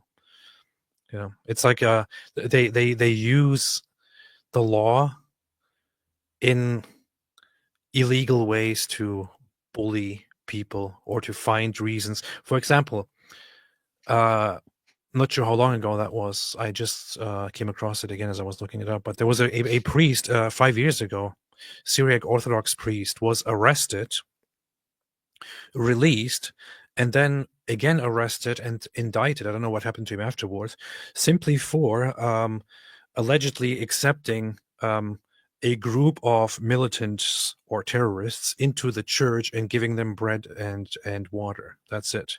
It's a church. The church doesn't care who you are. If you go in there, they give you bread and water. For this, he was arrested for aiding terrorism and then indicted. I'm not sure what eventually happened to him, if he went to prison or something like that. But they like to use anything they can to just bully and harass non-Muslim clergy and non-Muslim people. It's pretty messed up. So within 10 days at most, I think, and then you're not allowed back. You cannot even like apply for visas or anything again, so you cannot enter Turkey. And there has been a lot of people, unfortunately, who got that kind of code and who was deported. And so that for the local church sometimes is challenging, but at other times we kind of even like glorify God even for those kind of like situations, although it saddens us. It is sad that we lose our brothers and sisters, but in a way it helps the Turkish church to realize that, yeah, like we are the local church here, and as the Turkish believers, we need to like stick together, and we need to like continue building these churches as locals, as citizens, and we need to reach out to more and more of the Turkish people in our country. So that kind of also motivates us. And just to add to this one, Public Enemy says Turkey genocide 1 million Christians back at 1915, 1922. You're only talking about the Armenian genocide as it seems here, but the total number is way above 1 million. If you want to include all the Christians that were killed in the beginning of the 20th century. So Turkey has like very, very much blood on their hands. For them to be nowadays on the public stage and accuse others of doing certain things is very bold. And Turkey has still not to this day accepted, acknowledged, or taken responsibility for any single genocide that they have committed, although everything is completely documented. The Greek genocide, the Armenian genocide, the killings of all the other native populations, the Assyrians and others, they've still not acknowledged any of it, despite the fact that we know for a fact that they were systematic killings with intent to destroy those populations. Turkey is Turkey. That makes us realize that we can do it, like we need to do it. Now, I know that you've been outspoken about your faith, and in a country, a Muslim country like Turkey, that can cause a lot of trouble for you. And I know you have received death threats and things like that. But I'm just kind of curious, what gives you the courage to really take a stand for Jesus, knowing, that the pushback can and is so extreme? Yeah, absolutely. Like I receive a lot of like threats and stuff like that online, especially because I'm very active and present online. But what keeps me going is because I came to believe in Christ after a choice that I consciously made by myself, not because of I was pushed or forced or like I was told to believe in. Because when I was a Muslim, I was a Muslim because I was born in a Muslim country, born in a Muslim family. But I was like trying to practice it. I was trying to be a faithful Muslim, but I did not decide that for myself. So in my like faith journey, I realized at some point that if I'm gonna believe in something, I need to believe what I know to be true, not just what I've been told as true.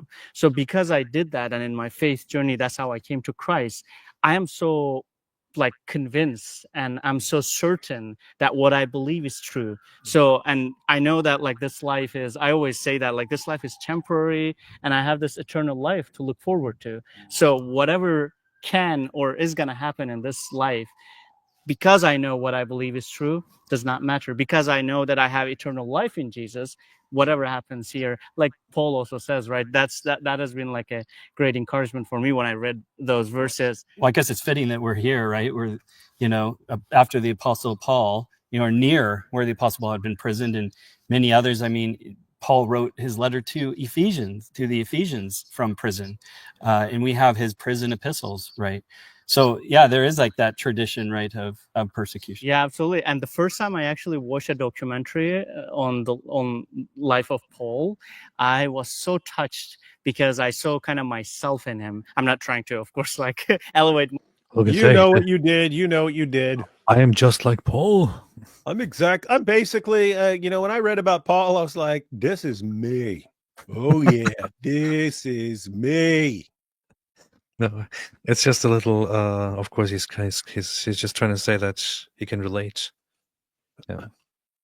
Myself to his level, but in the sense that I actually, when I was a Muslim kid, I was so devout and I was so like radical in ways that I still have up to this day. I haven't deleted them. On Facebook, I have messages that I wrote to Christians abroad. I was also trying to improve my English through chatting with foreigners online. So I have chats that I was telling them, you will go to hell. You have to believe in like Islam. You have to become a Muslim if you want to be saved. So I had like this kind of like. We should talk about that. You weren't. See, he was just like Paul.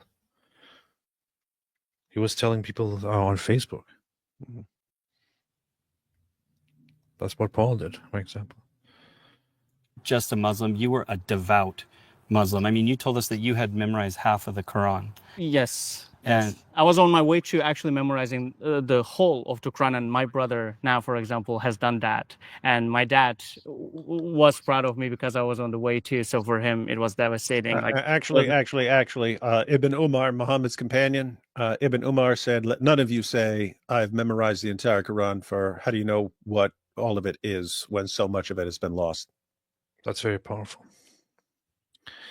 But this is kind of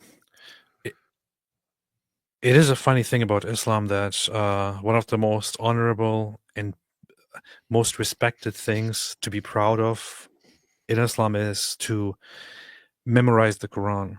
People who memorize the Quran or who memorize a current copy of the Quran are considered, whoa, this guy's a big deal, man. This is a big deal. He has the whole Quran memorized. The funny thing about this is that it is mostly done by people who don't even really understand the Quran. So it doesn't matter what the Quran actually says. What matters is that that you can recite the Quran. You don't even have to understand the Quran. You can just recite the Quran. You don't have to understand the meaning of it. You don't have to analyze it or study it or research it or anything. It's just about reciting the Quran from memory. That's what it is. Because it's not really about the substance. It's not really about what it teaches. It's not really about the good stuff that it teaches, because it doesn't really teach good stuff. It's just about look at that. Look, I can sing it. I can sing it. You see, this means Islam is the truth. Or maybe like some other details we can talk another time. But yeah, so when I was a Muslim kid, yeah, because of my dad and how he raised us, I was raised. The horn. What do you think? What do you think makes this a very, very powerful moment for you to come here and spread your bile in the comments section, in the chat? Talking all illegal settlers need to vacate the land. I'm pretty sure you don't even have anything to do with the conflict or the Palestinians. You're probably some dork from somewhere, I don't know, from across the world somewhere, only caring about this conflict now because there's a war going on, and talking trash about Israelis now. How do you think this is relevant to the discussion that we're having right now? How do you think this will contribute to anything good? All you're doing is just instead of doing this, you could, I don't know, go and play Minecraft or something stupid. Instead of doing this, you could, grab a snack or something.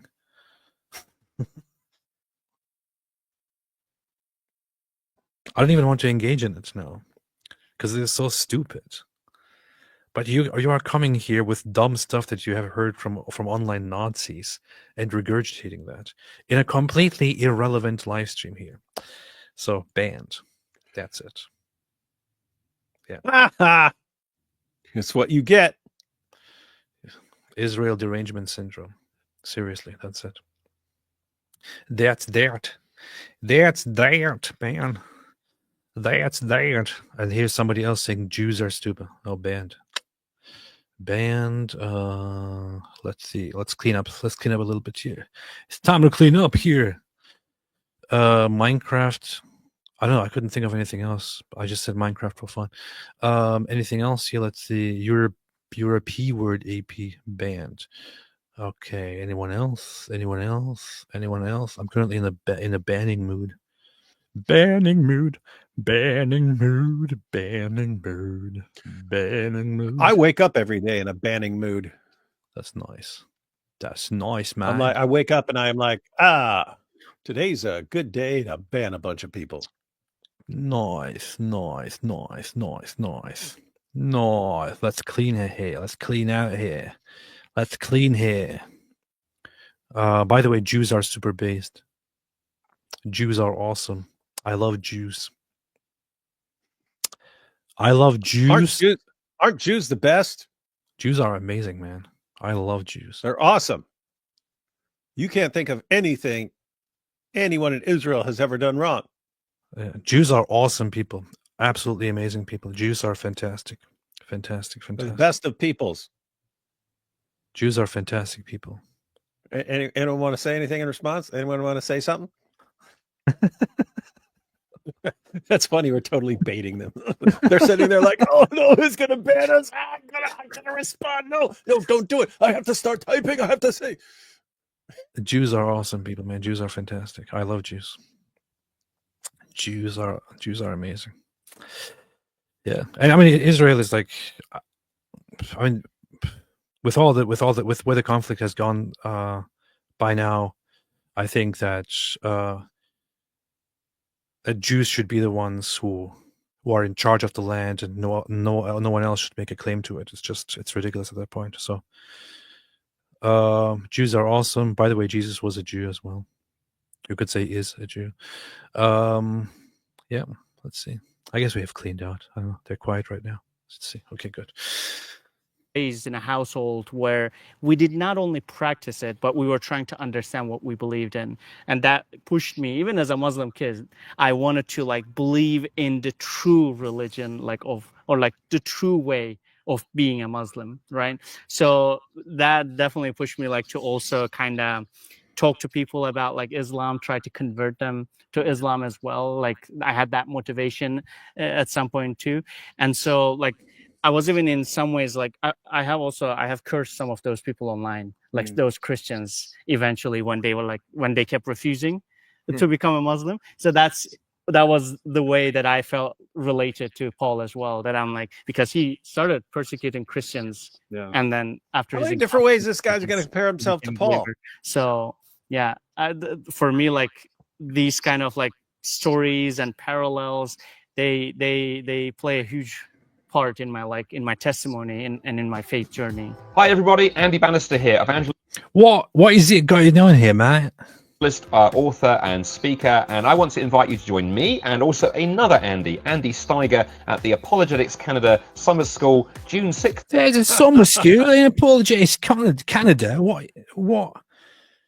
June nice try, 6th. Andy. I'm not allowed in Canada. To 8th. I'm going to go there. At Sasquatch Mountain Resort. Yeah, we got nothing else to do June 6th through 8th. Oh. Beautiful British Columbia. Now, here is the good news. Although you need to be called Sasquatch Mountain, they still believe it's Sasquatch. they saw those beef jerky commercials. Like, this is true. He does exist. And now he's copying the Bible. He just called it the good news. Look at that. Here is the good news. Look at that. He's literally copying the Bible now. The good news about Sasquatch. Although you need to be called Andy to teach there, you do not need to be called Andy in order to come. Oh, well, that is a very, very good point. That's That a was good super revelation. witty. I was slightly worried about that myself. What qualifies you to come to the summer school? Well, Okay. Okay, let's continue. It's going on forever, man. But hey, if you want to sign up there, you can go to summer school at Apostate Apologetics Canada. Yeah. Hey, go ahead and see who the speakers are. Who's No, the speaker? well, in case we do have Canadian viewers, so in case anyone wants to actually go to, Yeah, if anyone wants to go there, you can look. You can view the Sasquatch, and Yeah. you can go to Apologetics Canada. without Look up their video. summer classes at 5-year-old Tim Hortons. It's an amazing opportunity. The link in the text accompanying this video, and you'll find all the information you need. We would love to see you there. You know you want to be there, so get yourself along and tell your friends as well. That's where I can learn finally about the Bible, man. That's That guy doesn't sound Canadian at all. Well, he doesn't sound Canadian at all, but whatever. Yeah, I think it's really interesting, especially for the listeners, to hear that you were a very zealous Muslim adherer, and your family still very much is. Yeah. And so, in one sense, you have this outward ministry to a lot of other people, but you're also in your choice to follow Christ. Speaking of outward, what he just mentioned here. So a while ago, I read this book, The Imitation of Christ, and also listened to it later on. It's a very, very nice book. It's a very good book. I didn't know about it until I came across it and listened to it, and I think it taught me a lot. And one thing that it taught to me was instead of focusing very, very much about the outward things, to focus more on the inward things. And it introduced the idea there in the book to not be an outward man, but be an inward man. So ever since I read to that book, I frequently call myself an inward man, and I think it's a pretty nice thing, like somebody who looks inward and who like values spirituality and belief in God and faith and humility and all that. He calls that an inward man, which is pretty cool. Yeah. As far as Paul, which is not some. I know you heard something else, David, but it's inward. Yeah, it was so horrifying. I was not even going to comment on it, but and then you're like drawing more attention to it. It is literally inward, man. Inward, man. Inward, man. What are you thinking? Yeah. So anyway, on Paul, not only would this be an awesome song, rap song, straight out of Tarsus, that would be a good name for a biography of the Apostle Paul, straight out of Tarsus. I'm just pointing that out for all you Paul scholars out there who aren't getting enough sales on your books. It's because you need a better title. Nice. Victoria Knox said AP is an N-word. Oh, interesting. See? Hey, my wife said it's clarified. It's the N-word man. See? Not sure what you're thinking, David. What's wrong with you? You're relating to the people you grew up with who would have seen this radical shift. This might be a question that, may be personal, but like, how do you think they perceive that kind of 180 that you took? And are you able to express that in any open way to your brother, your father? Yeah, so there are like interesting elements when we talk about that, because one is people, because they know my background, they're so shocked. They're like, you knew all about Islam, you knew all those things, and yet in the end, you became a Christian. How so? Because they think, and they don't know much about Christianity, but they somewhat know about their belief, like Islam, and they're practicing it. They're also very kind of like religious. So they think that if... What? Mr. Rohr says you're supposed to say was Jewish, not was a Jew. You're adopting the enemy's terminology. What are you talking about? I don't understand. Was Jewish or was a Jew? What's the difference? Paul literally says, I am a Jew. Yeah. So, and Jesus literally. oh no, you got a Kim Iverson fan here who you can't say that Paul was a Jew. I don't know what Mr. Rohr means, but you Yeah. also have Jesus himself directly there, indicating that he is a Jew, Yeah. not Jewish, Jew. Yeah. Jesus was a Jew. And if you say he wasn't, then you're obviously a Christian Prince fan. And Paul was a Jew. Paul says so. So Bible identifies both of them as Jews. So Dude, take why it are up you with the attacking Bible. Christian Prince, man? Huh? Why are you attacking Christian Prince? What did he ever do to us? He's the one who sent people after us flipping out over that, right? And did like 20 live streams blasting us over there. Yeah. You can't say he was a Jew. I was like, what are you talking about? It says it right there. But he says that he's God. Yeah, but he became incarnate as a Jew. So No. His problem was with us saying he is a Jew. So you can't say that. But then he also kind of made it about and you can't say he was a Jew, or you can't, but you can definitely not say he is a Jew. And what do you mean? He's resurrected. He has a resurrection body. Yeah.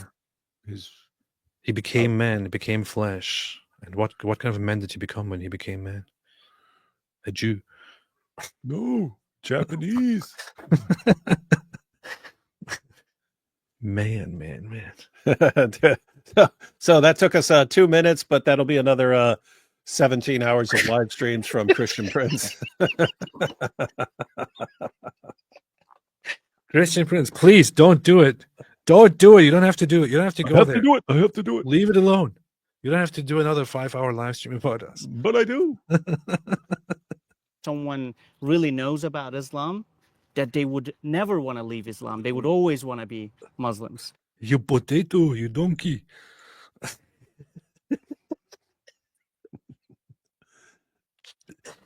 Oh, man. But so, and how I encountered that is when I read and when I learned about the life of Jesus and his gospel and who he is and what he taught and what he said about himself and what he said he came to do and that he did. Yeah. So those things are really, really big things that, like, when you study and when you understand that they're not only also stuff that like you are to just believe, like with a blind faith, Right. but like they're even backed up by like some historical evidence, for example, about his crucifixion, right? And about his life as well. We have like strong evidence for all that. That to me was like irresistible, maybe is the word that I want to use here. That's how I try to tell people that, like, yeah, I see it as shocking to you, but that's exactly what I actually think you. That is very, very cool. So I would say if in Turkey people are still being Turkish, they should probably come across this guy and find this guy and listen to him more. It seems that he has something to offer with which he can help people be less Turkish and more reasonable. You know? And I think about it, and I get scared. And he's also like helping people in Turkey and not just abandoning them like certain other Turks. Yeah, he's helping them be less Turkish, and that's pretty good. Yeah, I could have done that as well, but I'm just not strong enough to do that. Assume that it came from the West. They also look to the West for Christian lifestyle, and especially like Hollywood movies. When I first became a Christian, some of my friends said, "Oh yeah, Islam was so difficult to practice, so you switch to Christianity, which is easier because you're allowed to have like free sex, free alcohol, everything is free, no sin. Like, you know, we see in these Hollywood movies. So like you wanted to become that." I'm like, have you read Jesus's words? And then I usually bring up like the verse about adultery. This is so funny. It sounds very similar to what I heard very much and what others have heard. The thing is, Muslims do this whole thing very often where they compare the worst of what they have seen. You know, to say, "Oh, if you're not a Muslim anymore, that means." It means you're trying to be like those people in those terrible, horrible movies. That means you want to do OnlyFans.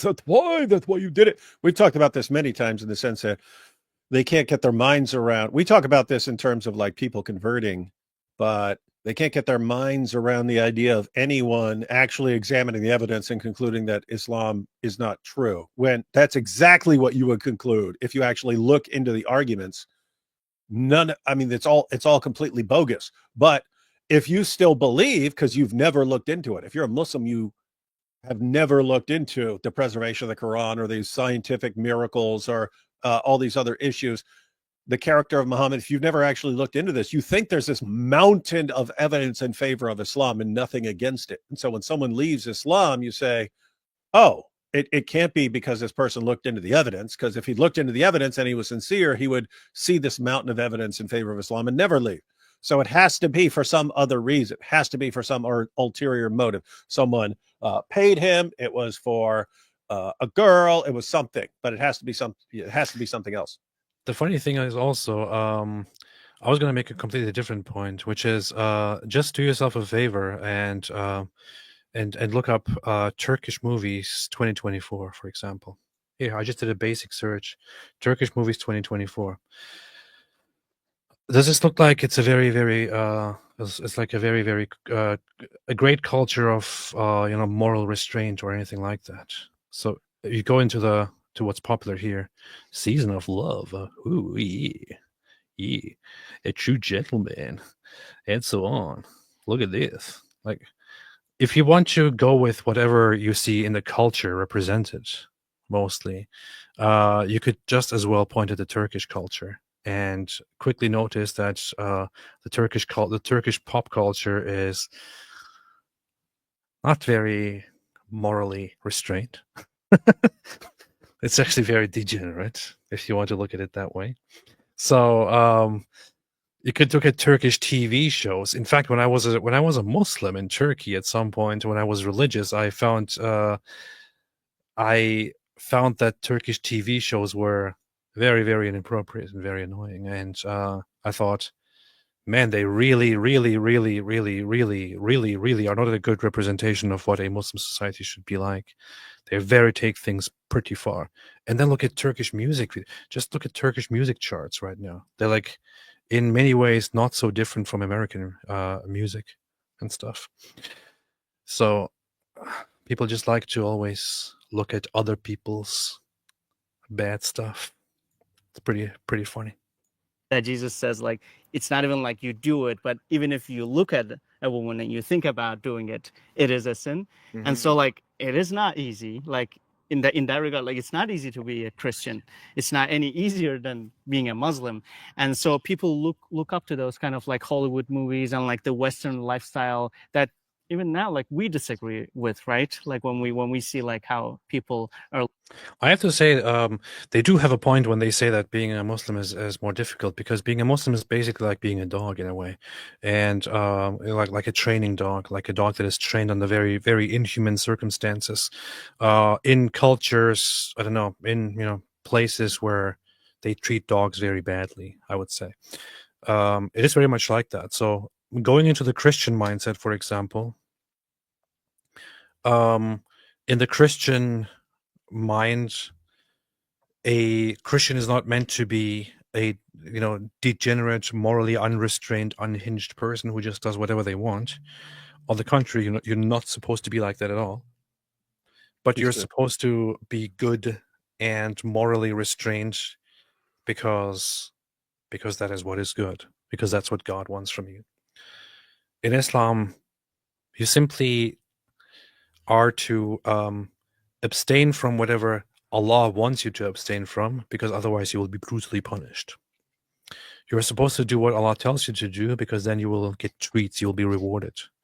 You're supposed to not do those things that Allah doesn't want you to do, because you are afraid that you will be burned and brutally tortured and go through immense suffering if you do those bad things. If you take a sip of alcohol, you have to be scared that Allah will brutally torture you in hell for many, many years because of that. If you accidentally drip some pee on your pants, you have to be afraid that you will be tortured in the grave for that. This is what Islam is. So Islam doesn't teach you proper morality. It just teaches you slaughtering unbelievers in the name of Allah, raping captives, all that stuff. Good. Yeah. getting a little pee-pee on, the edge of something because you didn't squat to pee like Muhammad, that gets you tortured. Yes. Exactly. It's pretty messed up. Pretty messed up. Christian morality is actual morality, whereas Islamic morality is just like training wild animals. That's what it is. Comic Nut 64 just saw the thumbnail. You gotta have all the Dawa losers at each free the form. Oh, that's interesting. That's a good idea. I should work on that. Or sell. A Christian, no Turkey celebrates Thanksgiving, LOL. No, they don't. Cursed mouse as Turkification. Is that like the impossible meat? Yes. Yes. Dyslexia says this is coping as our friend answering LDS may know. Why do you think that's funny? There's some kind of something funny about it when I do something dumb over and over again and then I see somebody else do it. I know. Sorry, LDS may know they lost 116 pages of the OG Book of Mormon admitted in D&C 3 like in Surah 1591. Powerful. See? Answering LDS knows his stuff as well. The Mormon church is pretty bad. Daniel Grün says it's nobody's business but the Turks, unfortunately. Don't put that song in my head, man. David, do you know that song? Which one? Istanbul is Constantinople. Istanbul, not Constantinople. Istanbul, Constantinople. Yeah, that's. I had a little record of that when I was a little kid, but I don't remember it very well. Yeah. Patriotic Z. David, the other day you should have just invited AP into the stream instead of leaving. I wish you guys had Reb Christian on. He has great news sources. Hey, Patriotic Z, quit telling us what to do. I had a live stream set up on my channel. There were people waiting. And just bring in AP to a live stream about the Islamic dilemma. He doesn't know about the Islamic dilemma. What? The Islamic what? Huh. Just focus on Turkey. Just focus on Turkey. Patriotic Z, do you know there's a jinn mosque? Marks where Mo got his butt blasted. Oh, I didn't know that. Hey, look up Jinn Mosque in Mecca, man. Look it up. Look up Jinn Mosque. Just pull up like a Wikipedia page. Oh yeah, that's where he went to gather with the jinns. Yeah, so guys, so what you have in the sources is that Muhammad was mounted and ridden all night by the men of Al-Zut, but then later when this gets described, they have to make it about jinn so that it becomes something spiritual. But look, so there you have the Mosque of the Jinn. What's that thing look like? I don't even need to say it, but this is what they think about when they think about that night and what was happening to Muhammad, right? Let's make it so it looks exactly like what the men of Al-Zut put inside our prophet all night, leaving him sore and in pain until he passed out on Ibn Masud's lap. Oh, wow. Let's build a giant monument to their big dongs of the men of Al-Zut.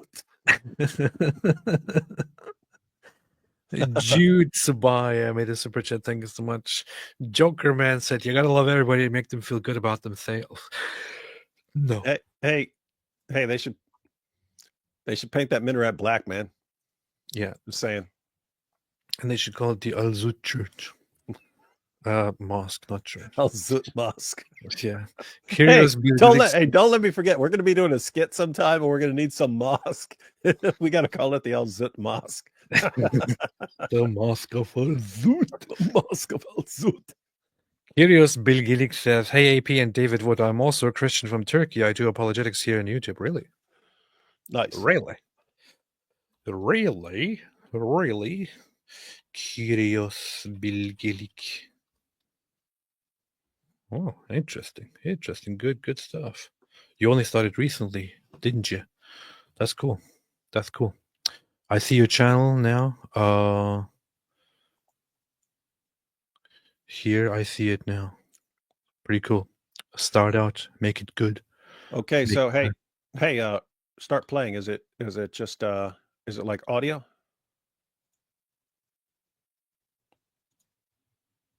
Okay, cool. Quran has been perfectly preserved. Not a single letter has changed. But modern manuscript research Huh. There you go. Well, you did it in English? Quranic manuscripts documents cases like this is a second instance of correction from the top copy codex.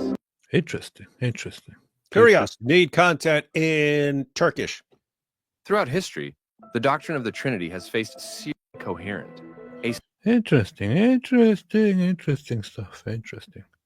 Looks like an interesting channel. Interesting. I'm going to subscribe right here. See how I subscribed, you see. Diamond Encrusted Abdullah says, Jesus is not God, trust me. Angel Gabriel killed him.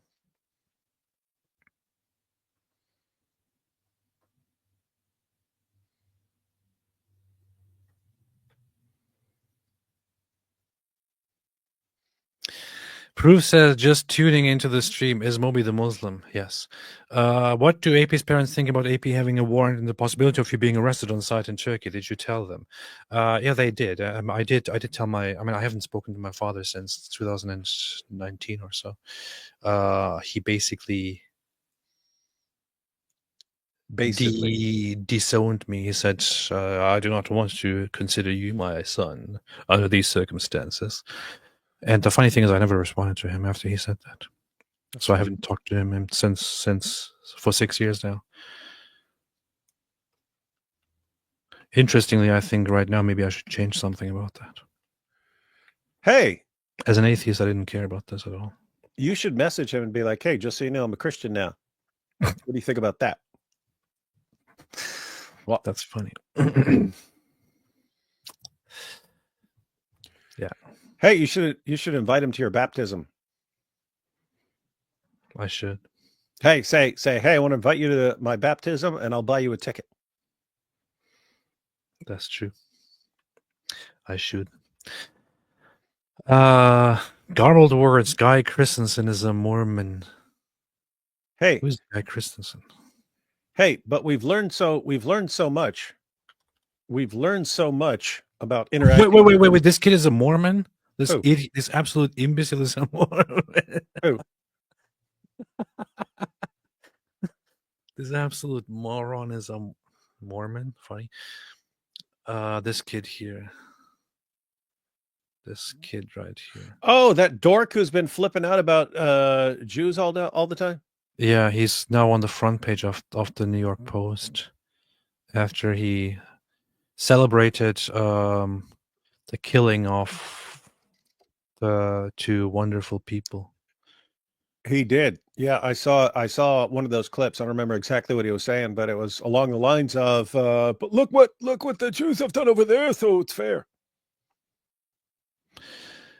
Baby-faced anti-Israel teen urges his 1 million followers to support suspected DC terrorist in rant. So vile TikTok pulled it. Then doubles down. So that's what happened. Yeah, I saw it on Twitter, and I went and looked for it on TikTok, and it wasn't there on TikTok. So I was wondering what happened. I thought he must have pulled it, but nope, they pulled it. What a scum! What a dork, man! Dude, this is what's amazing. It's like you got these young dorks. They just happen to grow up in a time where it's cool. This is the cool thing to do. And guys, the internet is for freaking ever. You done missed You're stuck with this. You guys haven't learned. What's called cancel culture got pretty idiotic. You're about to do something and people would bring up a tweet where you were mean to someone 10 years earlier and stuff like that. But you don't think that something like that is going to happen because you're saying way worse stuff than the stuff that's normally used to cancel someone when they said something on Twitter? I mean, you're actually supporting and calling on your followers to support a guy who just murdered two people just because they were coming out of a Jewish museum. And the woman was there. The woman was there for a panel on how to get more aid to Gaza. Huh? What a dork, man. This is what's creepy. I mean, dude, people are always confused. Like, how do you get enlightened Germans to become Nazis. You see it right in front of your faces, guys. See exactly how it happens.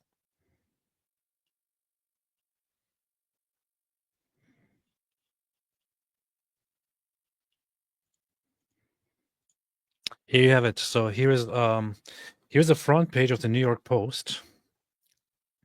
New York Post, which posted today, far left groups celebrate murder of Israel staffers in disgusting posts. And then you have here this guy's face right on top of everything on the front page, and it says devil worship. And and then you have further within the newspaper discussing the things that this guy this imbecile, this sick idiot has said. It's pretty messed up. Pretty messed up. Actually, I think the video is right here. Let's see. Oh yeah, let me look at this video here. Yeah, watch it. Let's see what this guy says. So, what is this shirt? Here's why Elias Rodriguez's elimination of 2 Zionist embassy officials last night was an act of resistance in reaction to the genocide, not an anti-Semitic terrorist attack. And then he says Elias Rodriguez's act of resistance was justified. I take it back. I do not condemn the elimination of those 2 Zionist officials who worked at the Israeli embassy last night, and here's why. Israel has live-streamed a genocide to the entire world for the last 2 years, and I could talk to you for days. You know what's very funny? The words he just used, Israel has live-streamed a genocide. Now, Israel has not live-streamed what they're doing in Gaza. You know who did live-stream a genocide, though? Hamas and their other Gazan Palestinian friends on October 7, when they went into Israel and killed nearly 400 people at a music festival. Almost all of them were civilians, and then went on to continue killing and kidnapping and raping and murdering and mutilating and torturing people throughout Israel, amounting to over 1,200 on one day. They live streamed that. So if there is one genocide that has been live streamed, it was the attempted genocide by the Gazans or so-called Palestinians on October 7. For days about all the crimes, all the atrocities I reported on, and when I'm finished, you would still not know 1% of the Palestinian suffering. And you cannot expect to do such a thing in this world without the people standing up to fight to stop you in any way they can, to resist against you. And that is exactly what happened. Do not let yourself be fooled by the media, by the Zionists in this country who are telling you that this was an anti-Semitic terrorist attack. It was not. First of all, the man who was assassinated was a Christian Zionist. What a filthy scumbag. He says it was not an anti-Semitic attack because the man who was killed was a Christian. Yeah, so that may be the dumbest thing anyone in history has ever said.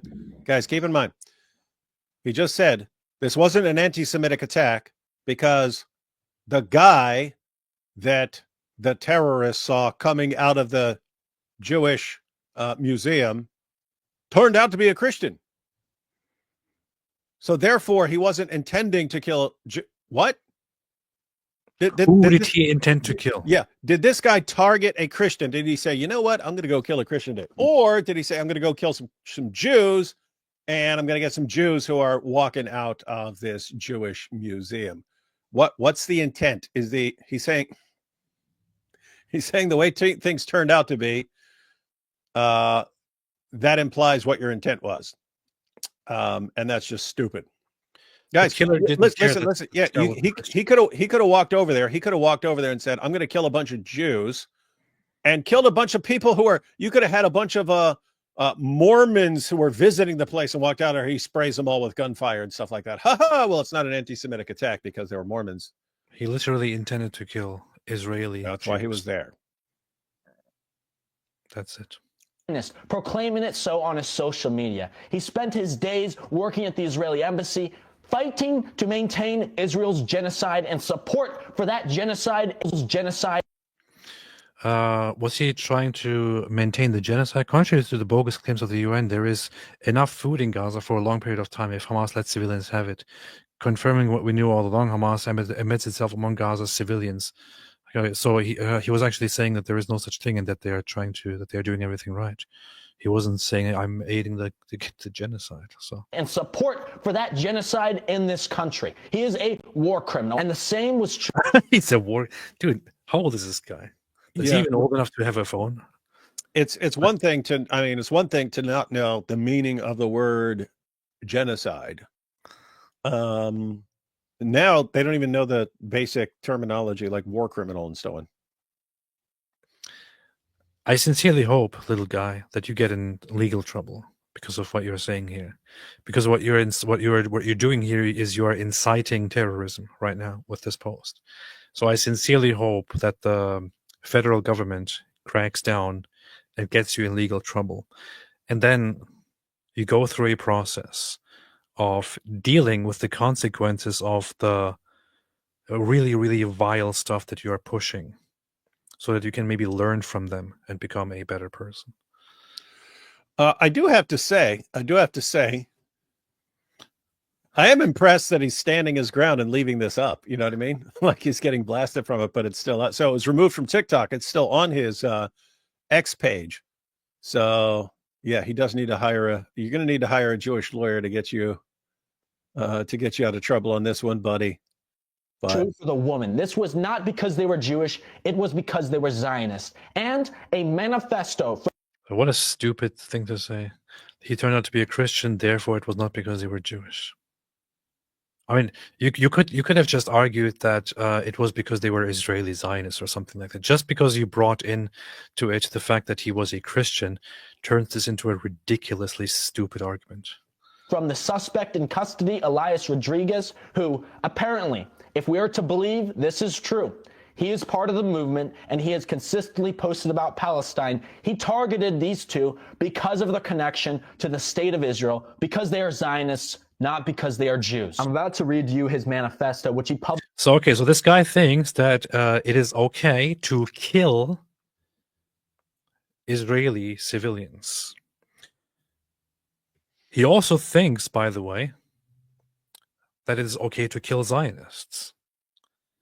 Let's hear that again one more time. He is a war criminal. And the same was true for the woman. This was not because they were Jewish. It was because they were Zionists. And a manifesto from the suspect in custody, Elias Rodriguez, who apparently, if we are to believe this is true, he is part of the movement and he has consistently posted about Palestine. He targeted these two because of the connection to the state of Israel, because they are Zionists, not because they are Jews. I'm about to read. All right. The majority of Zionists are actually non-Israeli, non-Jewish people in the world. Do you know that? In fact, I am also a Zionist. Yeah. Keep in mind, everyone, according to this dude, any random person who supports Palestine would be justified in going up and blowing AP's brains out. And because according to this dork, AP is a war criminal. By the way, just think about the reasoning here, right? If you imagine you were to say, hey, Hamas carried out a huge attack, killing over 1,000 people, men, women, and children, and took a bunch of hostages and so on. Therefore, anyone who supports Hamas or Palestinians in any way is guilty of a war crime and deserves death. That would mean you could just walk up and blow this kid's brains out. That reasoning. And yet somehow it wouldn't apply. It would only apply if you're, supporting Jews, and somehow. What a dork, man. You see. What a dork. What's crazy is you get I understand you're at that age where, hey, I'm really making a difference, and you think you know everything, and you think you're right, dude. Jack, you're programmed by the group that you're embedded in, and dude, I don't really care if anything legally happens to him right now, dude. You are doomed because you're not going to be doing this the rest of your life. You're gonna have to do something with your life, and you're gonna be the guy. You're always going to be the guy who supports terrorists murdering people just walking out of buildings in the United States of America. What this guy is saying here is that everyone who is a supporter of the state of Israel is a legitimate target to be killed. He just said that. I have to point out the majority of Zionists here. This is a simple fact. The majority of Zionists in the world are not Israelis. The majority of Zionists in the world are not Jews, are not people from Israel. The majority of Zionists, the majority of people who support the state of Israel are, I would say the highest number is probably Christians, actually. So there are not even enough Jews around or enough Israelis around to be the majority of any of that. But there are the majority would be Christians, and then there are also other groups which also support Israel and are explicitly or clearly Zionist in their actions and all that. So there are probably hundreds and millions of Zionists in the world, aside from the tiny population of Jews or Israelis that are Zionists. So according to this guy, then everyone who is a Zionist is a legitimate target for terrorism and can be killed. This is a pure incitement to terrorism and killings, mass killings. Hope this guy gets in trouble. The Druze are also very Zionist. That's true. The Druze. Anyway, so this kid just got in big trouble by doing something stupid. Unfortunately, he's only 19 years old, as I just found out, although he looks 12. So, I don't know, man. I hope he can learn and stop being stupid. Internet is forever. Yeah, I know. I thought he was 12 too, but he's apparently 19. So, I was being careful with my words because I thought he's still 12 or something, but he's 19 years old. They would never want to. Proof that you're never too young to be a total dork. Holy Joe said David says he wants to write a book about the Islamic dilemma, but he already did. Sunan al-Bi Dawood, you see. Oh. That makes sense. That makes sense. I didn't know that. Judas Escarnot says, David Wire, did you test to drive the Kuranagami Bugatti? No, you can't actually drive Kuranagami. You can't? Oh, that's lame. Then why are you making it?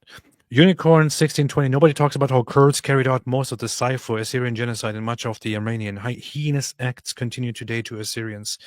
Yeah, there were lots of Kurdish people involved in the genocide as well. Undeniable fact. Jokerman Aussie. Not sure what Aussie means. Hello Yidi, what's up? Hello Yidi. My hubby and I share a Turkish last name while neither of us are Turkish. When he entered Turkey from Syria, they made his Arab name Turkish. He legally changed it. It means the sun, and I love it. Nice. That's pretty cool. That's pretty messed up and cool. Misha, Ezra, the son of God. Misha is always obsessed with Ezra. Misha, 1, Ezra, the son of God. 2, Iron Maiden, thank you. 3 / for the cult. 5, Rory Gallagher. 6, Ezra the scribe. 7, Pearl Jam. 8, Alice Cooper. 9, Ezra of Jews worship. 10, Jeff Beck. Very, very good list. I appreciate it. Very good list. The only thing correct is the Ezras. Proof says, was Muhammad a historically verified individual, or was he a composite figure based on multiple people? Well, I would say that he was undeniably a historically verified individual, although some people would dispute that. But I would say that he was undeniably real. What do you think, David? Yeah, he was obviously real. But the reason for the dispute, Proof, is that you don't really have anything significant as far as early records of Muhammad. So there's this big window of opportunity for people to invent all kinds of things. And so you can kind of say what you want. And some people argue that he probably never existed and was just sort of jumbled, Frankensteined together from various stories about various people. Yeah. Razor's Edge Shaving says, sorry guys, but any great band list is invalid if it does not contain Sabbath, Iron Maiden, Ozzy, Iced Earth, or Sabaton. I can only agree with Iron Maiden here. I don't even know what the others are. Never heard of. Sabbath is literally the Jewish day. Not sure what you're talking about Sabbath here. I don't know why he's separating Ozzy from Black Sabbath. because I mean, Ozzy Ozzy did go on his own, but still, his best stuff is with Black Sabbath, so they'd be lumped together. Black Sabbath. Yes. Unique Petsu says for Carpenter, Snap, Iron Maiden. I only recognize Iron Maiden. The others don't make any sense. Yeah. Diamond encrusted Abdullah. Angel Gabriel is a demon who is an extraterrestrial who works for Baal, aka the god of Saturn, aka the author of Talmud, Bible, and Quran. True. Of Talmud, yes. K. Daniel Wallace has a free textual criticism course on the Bible training site. Graduate level, highly recommended. West site has recommended books too. That's good. That's good. Check it out. Check it out. Dyslexia Intelligentsia subtypes when Dr. W says something and I go to rewind it to hear it again, but David Wood repeats himself. It's always good and helps with memory. That's what I do. Oh, thank you. Thank you. Appreciate it. That's what I do. He does it unintentionally, actually. So there it is on a quick break. AC/DC, The Who, and Eagles also could have made that list. However, I only had so many characters, and a top 10 is easier than a top 20. That said, I don't jive with the Stones. No sympathy for the devil. Yeah, but where's Iron Maiden? So AC/DC, The Who, and the Eagles should all be top 10. And if you don't include Rolling Stones, then we can't believe anything you say ever again. Strawberry fields forever. Andrew AP, would you consider doing a stream or video with Frank Turek? Oh, hi, David. I guess I should ask you to encourage him. Thank you both for what you do. I would. David wouldn't. Yeah, Frank Turek would be good to get him on some particular topic or to just take people's questions about Christianity. Because he does this regularly. He goes to college campuses, gets everyone together, room full of like everyone, atheists, Muslims, and so on, and takes questions. I would, but David wouldn't. I talked about this earlier, but I just looked it up. Assyrian priest Sefer Aho Bilecen sentenced to 2 years imprisonment in Turkey. This was from 2021. I can't find any update just now looking at it so far, but this is the story that I mentioned earlier. The Assyrian priest Bilecen, who leads Moria Kub Syriac Orthodox Monastery in Mardin province of Turkey, has been sentenced to 2 years and 1 month imprisonment on the allegation of being a member of a terrorist organization. The fourth hearing of his trial was held in Mardin's fourth criminal court. He had been arrested on January 2020 in Nusaybin district of Mardin and had been released on the 14th of January. However, 2 days later, he had been indicted for membership of a terrorist organization. After hearing that was attended by Bilecen's lawyer, the prosecutor reiterated his opinion that he faced punishment, claiming that he had helped the organization. Bilecen was reportedly accused of providing food and water to members of the military wing of the Kurdistan Workers' Party, PKK, in 2018. In 2018, 2 members of the organization came to the monastery. They asked me to give them some food, and I gave them some food. Later, this was determined. Thereupon, the gendarmerie commander spoke with the metropolitan of that area, and they organized a meeting with me. I did not deny what I did. I asked them to take necessary security measures to prevent the incident from happening again, but they did not do anything. I thought the subject was closed after that. Whoever comes to my door, I will give them food. I have to do it because my religion and philosophy commands me to do so. Since I am a priest, I cannot lie either. I do this out of my belief, not out of help to any organization. For this, however, he was sentenced to 2 years in prison because he provided food and water to people who came to his door, who turned out to be part of a terrorist organization. They just do stuff like this. Pretty messed up, man. Not sure what happened to him later on. Can't find any updates on that. Hope he's good now. Sankey, for those with less time, Wallace also has smaller introductory courses on TC that engaged with airmen and one on English translation on the same site.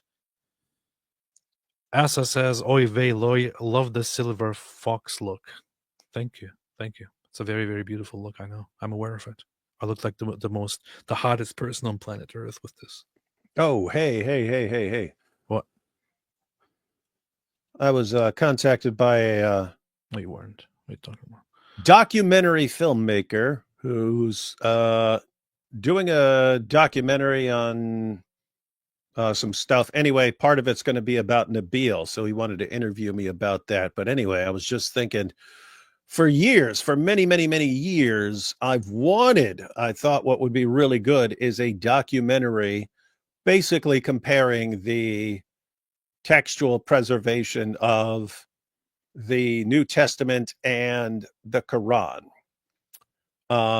But actually getting experts on there, because basically all the stuff that Muslims point to the Bible for and say this is a problem, all the same things are true of the Quran, because they're true of any book that people copy by hand over time.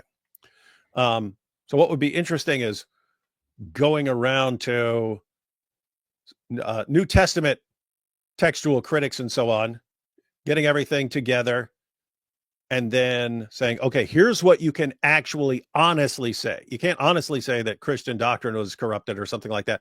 What you can say is there are textual variants and so on. You can say there were some disputes over some minor New Testament books like 2nd, 3rd John and so on. You can say those kinds of things. But guess what? Those are the exact same kinds of things that you say about the Quran. You have tons of textual variants and so on. You have disputes about which chapters were even, which surahs were even supposed to be included in the Quran. You had this not a couple centuries later. You had it at the earliest stage. Muhammad's own companions were disagreeing about which surahs were supposed to be in the Quran and so on. So anyway, the point is, anything you point to the Bible for, you could also say about the Quran. It would be nice if there was like a 1-hour documentary that included all this information so that people are in a position to make an informed decision. Because what you find is people hear about textual variants and stuff. They have no clue what this means. They think, oh, that means this has been corrupted. And then they hear nonstop lies from dawah clowns about the history of the Quran. Anyway, I might suggest to that guy, hey, since you make documentaries, how about doing this one, dude? When you say that, I could probably even get him bankrolled. We could crowdfund all his costs and so on. when you say somebody contacted you to make a documentary about Nabil, are you talking about the same person who contacted me to make a documentary about Nabil? No. Okay. Okay. Good. Just You were check. talking about some Orthodox dude, right? Yeah. No, this is a different dude. Good. Hot take: Turkey belongs to Greece, so free Greece, said Paul. Free Greece instead. In fact, India. Yes. Absolutely. Indeed. Govan says the GOAT Mossab Hassan Yusuf, his latest video with a woman named Stern. Absolutely brilliant. The man is a colossus. Who's Stern? Who's Stern?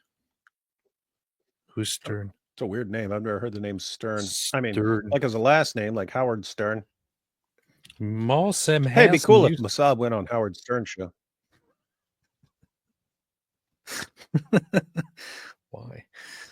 Why? Powerful. Well, that guy over yonder said, been watching videos for 5 to 6 years. I've learned so much. May Yeshua bless you both. Dearest Muslims, Sahih al-Bukhari 4428. What is Bukhari 4428? David, what is it? It is military expeditions led by Muhammad. The Prophet in his ailment in which he died, he used to say, "Oh, Aisha, I still feel the pain caused by the food I ate at Khaybar, and at this time I feel as if my aorta is being cut from that poison." Wrong. As if is not in the Arabic. He says, "I feel my aorta being cut from that poison." They even try to trick you with their translations. Khaybar, searching deeper, prophecy said Messiah had to extend Judaism to a worldwide salvation. Jesus did it. I will also make you a light for the Gentiles, that my salvation may reach to the ends of the earth. Isaiah 49:6. This is true. This is a fact.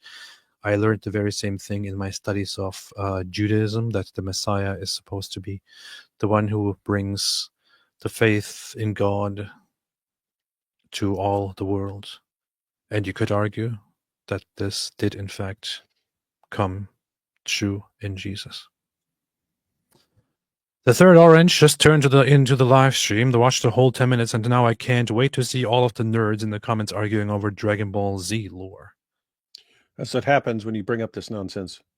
It's the most bestest thing. Suzanne said, oh, what's up Suzanne? This is a Turkish comment. Türkiye'yi özledim ama gitmem bir daha.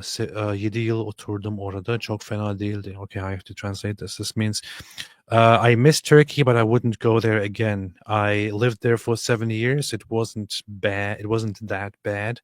Antep and Ankara. They told me a bionic tourist. They called me a bionic tourist. I saw most of the Christian and historical places. I was able to escape before Erdogan. Thankfully, still a good place. Appreciate that. It seems that you have a rather positive view of Turkey compared to me. When somebody asked me about Turkey, yeah, and there are some redeemable qualities about Turkey, such as that, that it could also refer to something that could be, a good food. Other than that, it has some good natural places to see, some good architecture to see, not Turkish architecture, pre-Turkish architecture. Yeah, I don't know. But don't go there again. Devin Klassen told you, David, I could get you into Canada. It used to be called Hemlock Resort. It's 45 minutes away from me. David, there you go. Don't tell anybody. Romology I confess, I'm not really pressed to go there.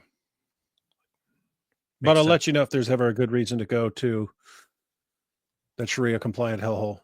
Just about to go to church. It's Sunday morning. I'll have to watch this live stream later. God bless you. Where's Huff? Where you at? What's Huff? Where you at? Yeah, Romology is from the island of criminals. So it's Sunday morning over there. Someone posted a comment recently on my channel and said that his 2-year-old daughter now walks around going, "Yo, where's Huff? Where you at?" It's funny. Elijah Petty says Turks are the most liberal in the Muslim world. I think there are more liberal ones actually, like for example, Kazakhstan or the Turks of the Muslims of Albania. Timothy Freeman, do Muslims Turks, when converting to Christianity, forfeit their brewing of Kuru Kahveci Mehmet Effendi and swap it for some Greek brand? As a Latin Rite Catholic, I brew both types of coffee at home. Which one do you like more? I tried both Turkish coffee and Greek coffee. Turkish coffee, so Greek coffee when I went to Greece. And I kind of prefer the Greek coffee. I don't know. Patriotic Z, look up veteran with a signed donkey story. It is relevant. Reminds me of that story how STDs was spreading in this place in the Middle East from a donkey. Then he was probably telling a story of watching a donkey get banged or something like that by the locals. Probably. Cool Bob, isn't it haram for Sajid to have ham on his lips? Yes, it is actually. AP, have you ever watched the Islamic dab horror movies? I remember my Muslim friends talking about how scary they are, and I just thought it was odd. Do you mean the Turkish ones? I actually have seen the first one, and there was something very, very freaking creepy about it that actually scared me bigly back then. Yeah. Jack Ray, so the Jinn Mosque is the Mosque of the Mount? Yes, the Mosque of the Mounting. Kanak God entrance to the Al-Zut Mosque is the Didi line. No, the entrance to the mosque would be shaped like Muhammad's. Powerful. Living. And most of those people are not even they do not identify themselves as Christians either, but people have this idea. My dad, for example, that was the only thing that he had, and it was only until what do you mean the only thing that he had? Like these Hollywood this perception. Yeah. It was only until after that he met actual Christians that he realized, oh, wait a minute, these Christians are actually not bad people. Because at first that was also the thing that scared him about me becoming a Christian, because he thought I was lost. I was going to become something very bad, something that he wouldn't want for me. It's very, very rich of Turkish people to talk about somebody else as a bad person. Yeah, when So they're all part otter. Yeah. this is I think just this would fit right here, that I brought an Amish family to my household for my family to meet. How did you bring an Amish family to your household in Turkey? Like that needs a little bit of backstory. Yeah, so That's a long way to swim. Yeah. It's pretty messed up, man. How Yeah, did they get there? I mean, even if for horses, if you're like in a horse and buggy and you're going to make your horses swim you over here on a raft or something like here. How did That's a how long. did they do that? they came to Gaziantep to serve the refugees there. Oh, And so I invited them for dinner. And for my family, because I'm able to speak English fluently, it is something that they can take pride in. They're like, wow, look at him, like he speaks 2 languages. So I'm like, I will bring some foreigners for Turks are like that. dinner, and I want you to introduce them to the Turkish culture, to Turkish food. My mom makes amazing food. So they were like, sure, bring them in. And they were this Amish family, so they had already 2 kids. The woman was pregnant, and they're like more traditional, and the woman even wears Where they are? like a scarf. That makes sense. And so I heard that they don't believe in birth control and stuff like that. But so what happened is I brought them, and my dad started speaking with him, and I'm translating. And then after his conversation, like 30 minutes into his conversation with him, he turned to me and asked, "Are you sure these people are Christians? Because I agree with this guy about so much, like about like more." Deborah, I wonder if they were really Amish, not Mennonites, who are also. Well, as far as I can tell, he probably asked them if they are Amish. So, I would have to say Mennonites would make more sense, but yeah, I don't know. Oh, there are Amish in Europe too, so Yeah. it could be that they traveled over there. I don't know.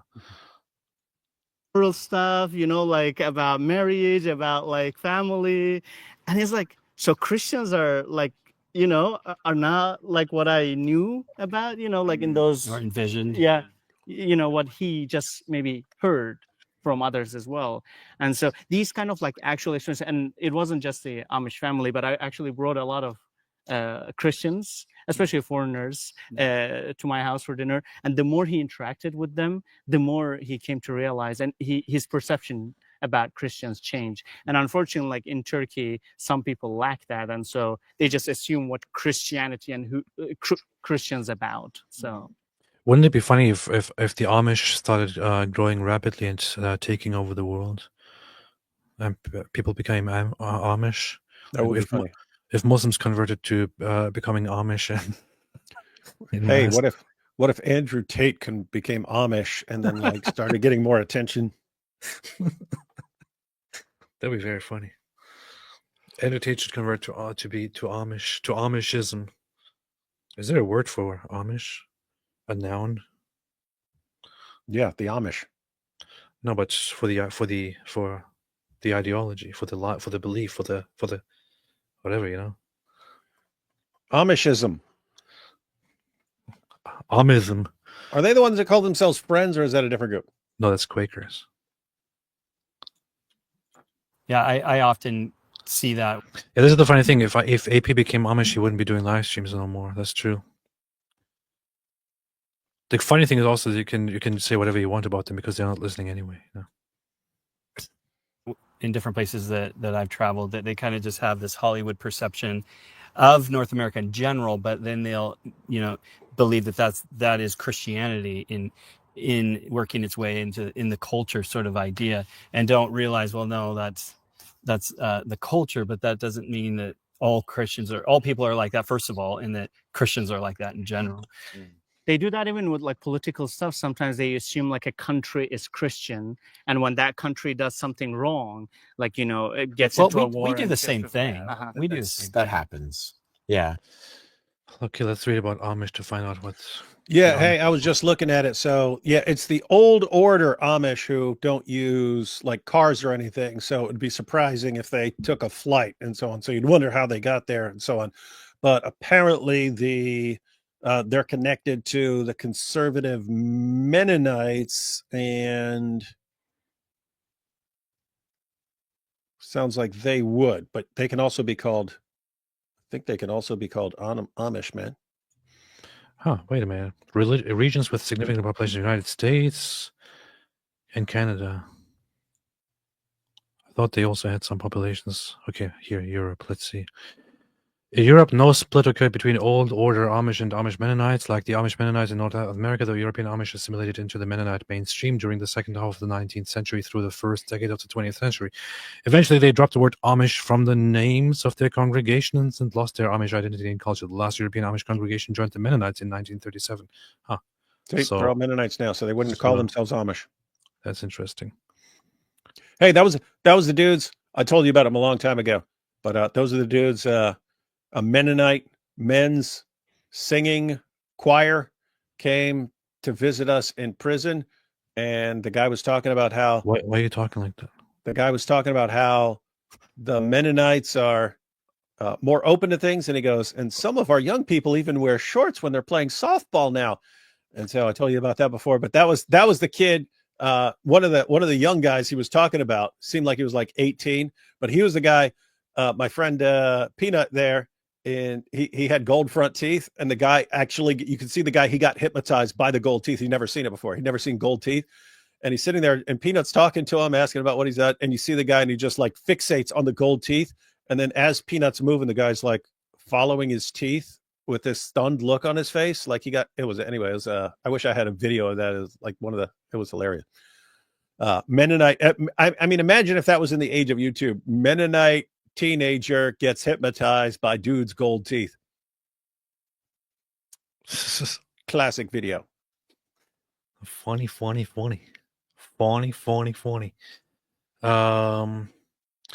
Amish rules. I'm curious now. Can the Amish fly on planes? While the Amish typically avoid air travel as part of their commitment to a simple way of life, they can technically fly on commercial airlines, although they cannot pilot their own planes. Oh, come on. Can't have Amish pilots? That's pretty bad. They can purchase boarding passes and fly on commercial airlines like anyone else. However, the major obstacle to air travel is typically he needed to purchase a boarding pass well in advance. Remember, flights on most airplanes are often booked out far in advance. This can make air travel. So air travel is our only option, fully capable. Okay, so they don't have any they don't have a big problem. They generally avoid it, but they can technically do it. Okay, that's what it says here. Looking at another site which says there's nothing that says they shouldn't be doing it, but they generally prefer not to do it because it's a bit too modern. Pretty based. Makes me want to be an Amish now. Amish. What's with their religious beliefs and theology? Like, how are they different from theology-wise? You know, aside from all the tradition and culture, how are they different from other regular Protestant Christians? They're way more traditional. I know that, but is there anything in their theology that's different? I don't know. I have to say, I've had a number of events over the years, including debates where a bunch of Amish people showed up. So apparently they're actually interested in those kinds of things. Cool. I gotta look into this more. Works based, says then, okay. Adult baptism of repentance. Okay. I believe Mennonites derived from Jewish believers. Close-minded toward their I don't know. Interesting stuff. They're the real Christians. I think there is a different perception though. The West is Christian and the East is, whatever. It's Muslim, it's Hindu, it's Buddhist, and so for the fact that there are Muslim majority countries that do exist, I can see how the misunderstanding, if you thought that places like Canada and the United States and the United Kingdom were these Christian nations, they have this Christian foundings, right? Then you watch Hollywood or you watch, BBC shows and there's lots of, like you said, drinking and premarital sex and thinking like, oh, those Christians, they're terrible people. Yeah. And maybe I know this is your show, but I might ask you a question because sometimes some Americans or some people abroad, before they come to Turkey, they have this preconception about Turkey. Wait a minute, this is getting interesting. I just asked ChatGPT to break it down for me. In what ways are the Amish theologically different from other Protestants? The Amish differ from most other Protestants in doctrine, ecclesiology, and lifestyle, though they share core Reformation tenets like sola scriptura and justification by faith. Here are the key theological distinctions: radical Anabaptism. Believers' baptism only, no infant baptism. They rebaptize adults who confess faith. Separation from the world, unlike Lutherans and Reformed Protestants who engage with society. Amish theology mandates non-conformity to the world based on Romans 12:2. Non-resistance pacifism, strict opposition to violence, military service, or lawsuits. This goes beyond most Protestants. Church discipline and Ordnung. Shunning. That's what we need to be. That's what needs to be brought back, ladies and gentlemen. Shunning. Meidung.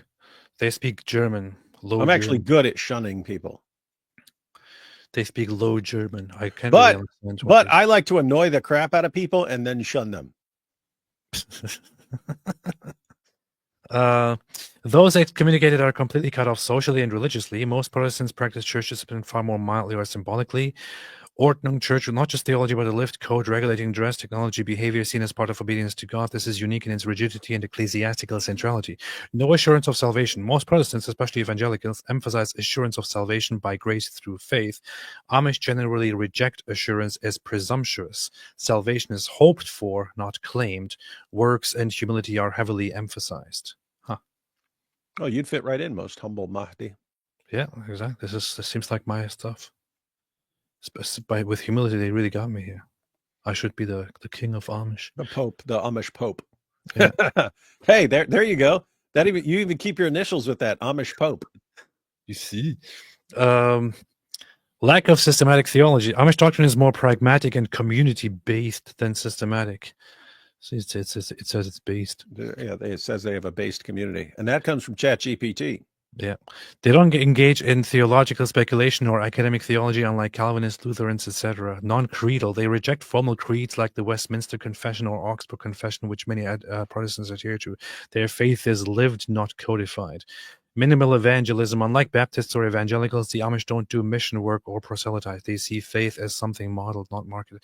Okay, I don't understand this aspect because if they base much of their stuff so much on the Bible, isn't evangelizing a very core part of what you are told to do in the Gospels? How do they get around that? Explain, David. Explain. It seems like what they're saying is, because when they say modeled, not marketed, seems like they're focused on being good Christians and drawing people to that rather than going out and saying, hey, convert to Christianity. Interesting. Are they based? Depends on how you define based. Based aspects, non-based aspects. Based aspects, anti-modern degeneracy. Rejecting materialism, pop culture, and tech addiction, solid W if you value tradition. Strong community, tight-knit families, no loneliness epidemic, zero school shootings, social fabric intact. That's pretty dark. Self-sufficient, grow their own food, build their own homes, zero reliance on government handouts or big tech. Masculine and feminine roles, no gender confusion, roles are clear, stable, and traditional. Not so based aspects. No evangelism, they don't spread the gospel. Jesus said, go and preach, they stay quiet. Works-based insecurity, no assurance of salvation, hope to be saved by being good enough. That's a theological red flag. Cultural stagnation, anti-innovation to a fault. Some don't use zippers or rubber tires. That's not based, that's LARPing 1700s Europe. Shunning, cutting off your own kids for leaving the community, harsh and arguably unchristian in its application. Dude, this is pretty judgmental for a freaking robot here. Verdict, socially and culturally extremely based, theologically traditional but flawed. If you want a real-life counterculture that actually lives its values, the Amish are as based as it gets. But if you're measuring based by alignment with full Christian doctrine and gospel clarity, it's a mixed bag. Okay. Were they kings? No, the Amish were not kings. They descend from. Okay, now it's taking the twos. So now they was plain folks, not kings. Okay, good. We have all the answers we need now. Good stuff. Maybe having camels and being a desert. Sure, And yeah. that, like, not as developed as this. Like, either if you had that kind of idea, or if it surprised you, like to see Turkey the way that it is. Yeah, I mean, I think you don't know what you don't know, right? And so there are This is a very good point by Wes. You don't know what you don't know. I learned something today. blind spots in our understanding often in the West. So I don't think I necessarily thought that there would be camels. But you do have these kind of ideas where, like, you think of this area of the world as Actually, wait. Where can I find the Amish Shahada? What the hell? Okay. I want to become Amish. Can't type, man. Become Amish. Okay.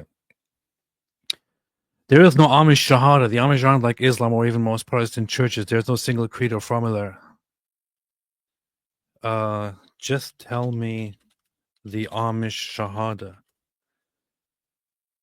All right, if you want to close this verbal equivalent to an Amish Shahada, it would be something like this.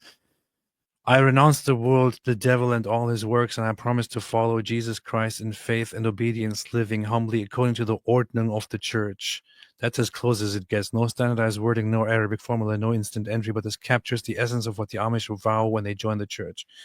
Okay, now do it in Arabic and with transliteration.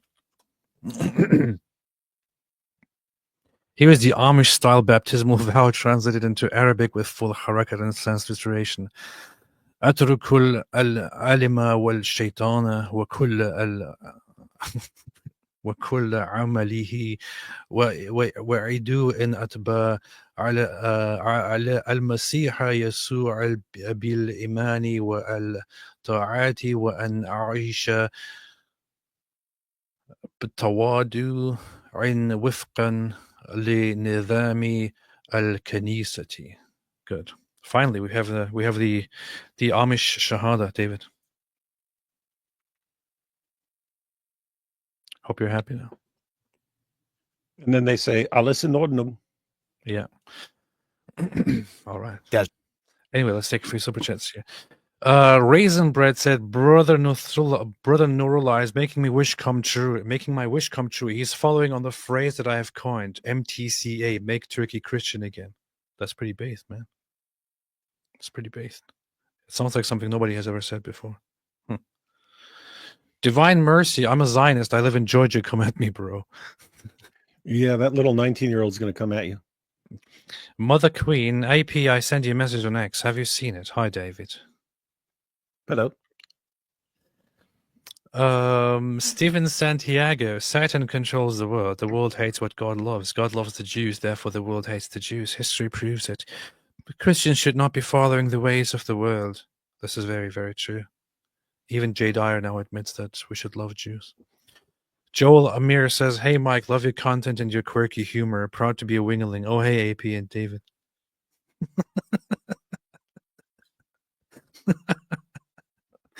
This is pretty cool. Kyrios Bilgilik says, being an Assyrian in Turkey is hard. God save us. Indeed. Which is why we need Christian unity and then go and take over Constantinople again. Stephen Santiago, reasons for hating Jews are illogical, hypocritical, and conspirational. This is how it always has been. And anti-Jew rhetoric always leads to Jewish persecution. That's true. That's what they want. They want Jewish persecution. Kevin Lionel, David, Nabil's book mentions his dad would get prophetic dreams from Allah that would come to pass. Do you think these were from God or Satan? No idea. Because it's not like these dreams were confirming Islamic theology or something like that. His mom too. So his mom had a dream about how many kids she would have and so on. Notice there's nothing there about Islam being true or something like that. Nabil's dad also had a dream about Nabil being this light that grows and lights up the entire world. And it's interesting if I were able to ask his dad one question, I'd ask him how he interprets that, because he interpreted it when Nabil was alive as from God. But at first he thought Nabil was just going to be this great Muslim spokesman and so on. Then Nabil converts to Christianity. But for years, his dad thought he was going to reconvert to Islam and then bring a bunch of Christians with him, and that this was how it was going to happen. So be interested in how he interprets that now. But no, at the end of the day, I don't know. Well, are you still on the Amish thing? Yeah, I'm asking. It offered to also do it in Pennsylvania Dutch, and I said, yeah, do it. So ask who'd win in a fight between Quakers and the Amish. Ik verzicht de wereld beim duivel en al zijn werk. En ik geloof dem Jesus Christus nog te volgen. En ik geloof in de gehoorzaam en de ordening van de Kimme voor mij laat volgen. I think that's about what it sounds like. And then I asked, did you make that up? And it said, yes. Okay. Yes, it said yes, but. Who would win in a fight? Quakers or Amish? Amish would win by default because Quakers wouldn't show up. Look at their description though.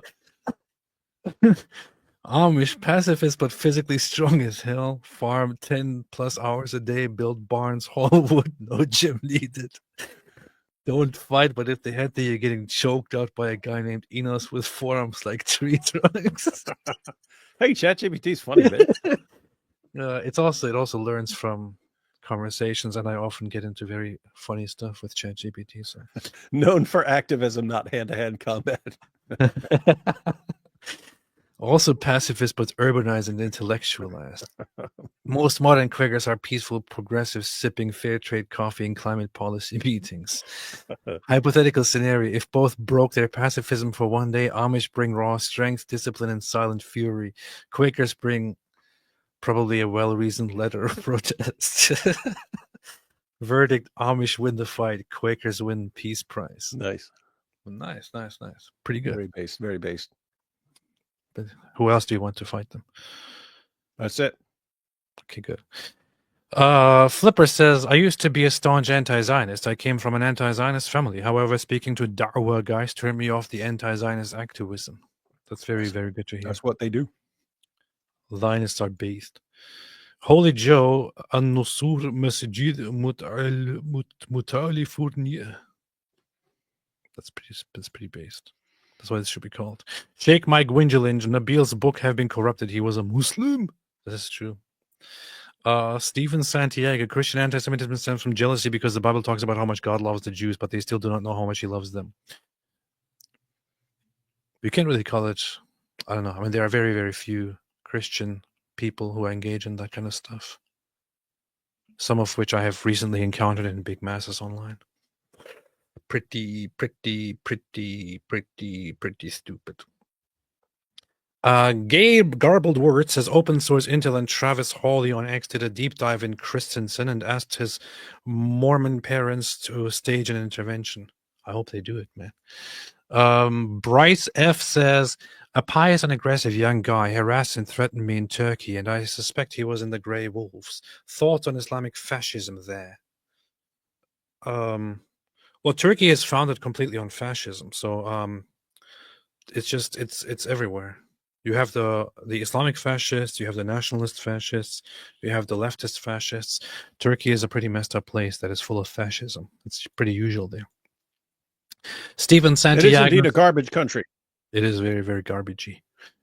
Sorry for all the Zionist super chats. I just really want Christians to wake up. The Jews are part of our family. They be. Jean G says, yo, AP, is Turkey still good for hair transplants or is it rife with transplants? I would say that if you're a trans person, you should not go to Turkey. If you're go for the transplants, you could go there, but you should be afraid of trans pants or something like that. Yeah. And you should arrange for a good transfer. Mark Madrigal says, merhaba, Türkiye'de hizmet eden bir pastörüm. Nurullah'ın YouTube kanalındaki videoların içeriğini bazılarını ben yazdım. God bless you. Oh, so he's Mark is a pastor in Turkey and has also helped write and prepare much of some of the contents of Nurullah, the guy we were just watching, and his videos. God bless you. Thank you, Mark. God bless you. I appreciate that. Peace be upon me, AP Michka. Make Constantinople great again. You see? Yeah, you see. Celeria says, that guy over yonder. Hey, I just made a video that included that confession to Aisha earlier this week. Powerful. Gobbled words, what do Mormons think of the Jews?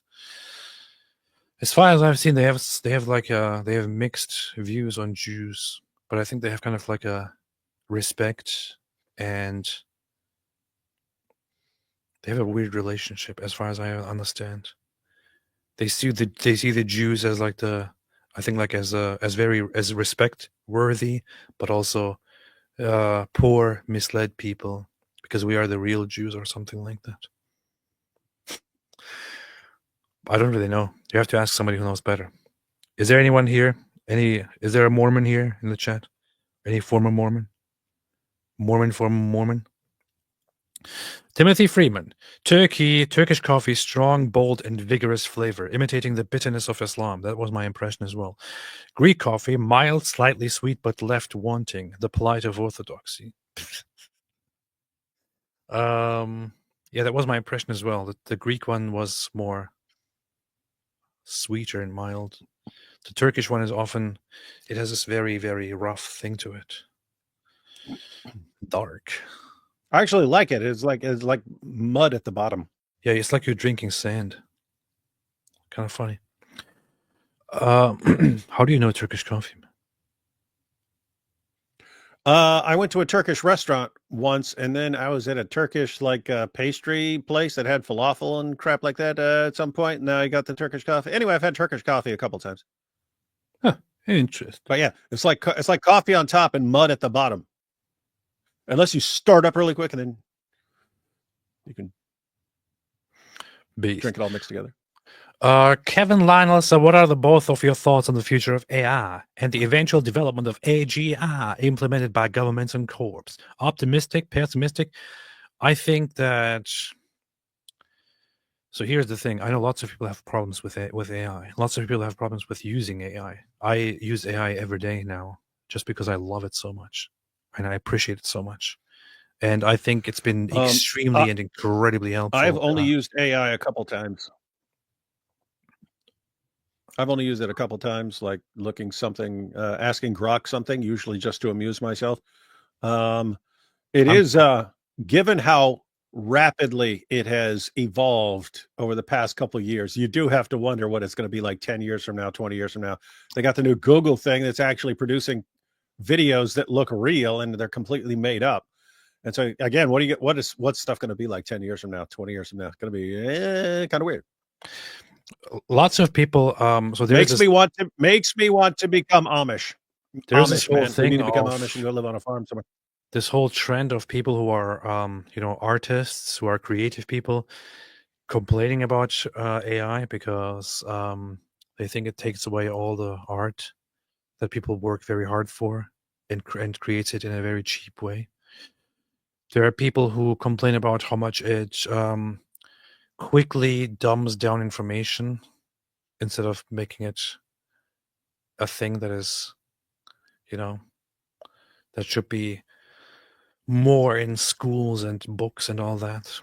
There are big concerns that it could lead to some, big intervention into people's lives, that it could lead to stuff that you see in movies, that it could get out of hand and become very invasive in people's privacy and take over stuff. I don't see any problem in any of that. I think it's a very, very nice tool. It can be used in a very good way, but just like every single thing out there, it could also be used in a very bad way. And with the bad stuff in our minds, I think the positive aspects of it are incredibly awesome. Incredible. I appreciate every second of it, honestly. I appreciate so much of it. It's very, very good. Powerful. Cursed Mouse 7, David Wood. You're confusing shunning with aloof disregard. Your psychopathy is showing. LOL. Yeah, David, what's wrong with you? Yeah, but I can decide to shun people by showing aloof disregard. So cool. What up, David? Y'all should. John G said, "What up, David? Y'all should." Or Gene G said, "What up, David? Y'all should see if ChatGPT can produce a verse like the Quran." Already did that many times. If I probably ask it directly now, it will probably not do it, but I have to trick it into it. Now write it like a Quran chapter.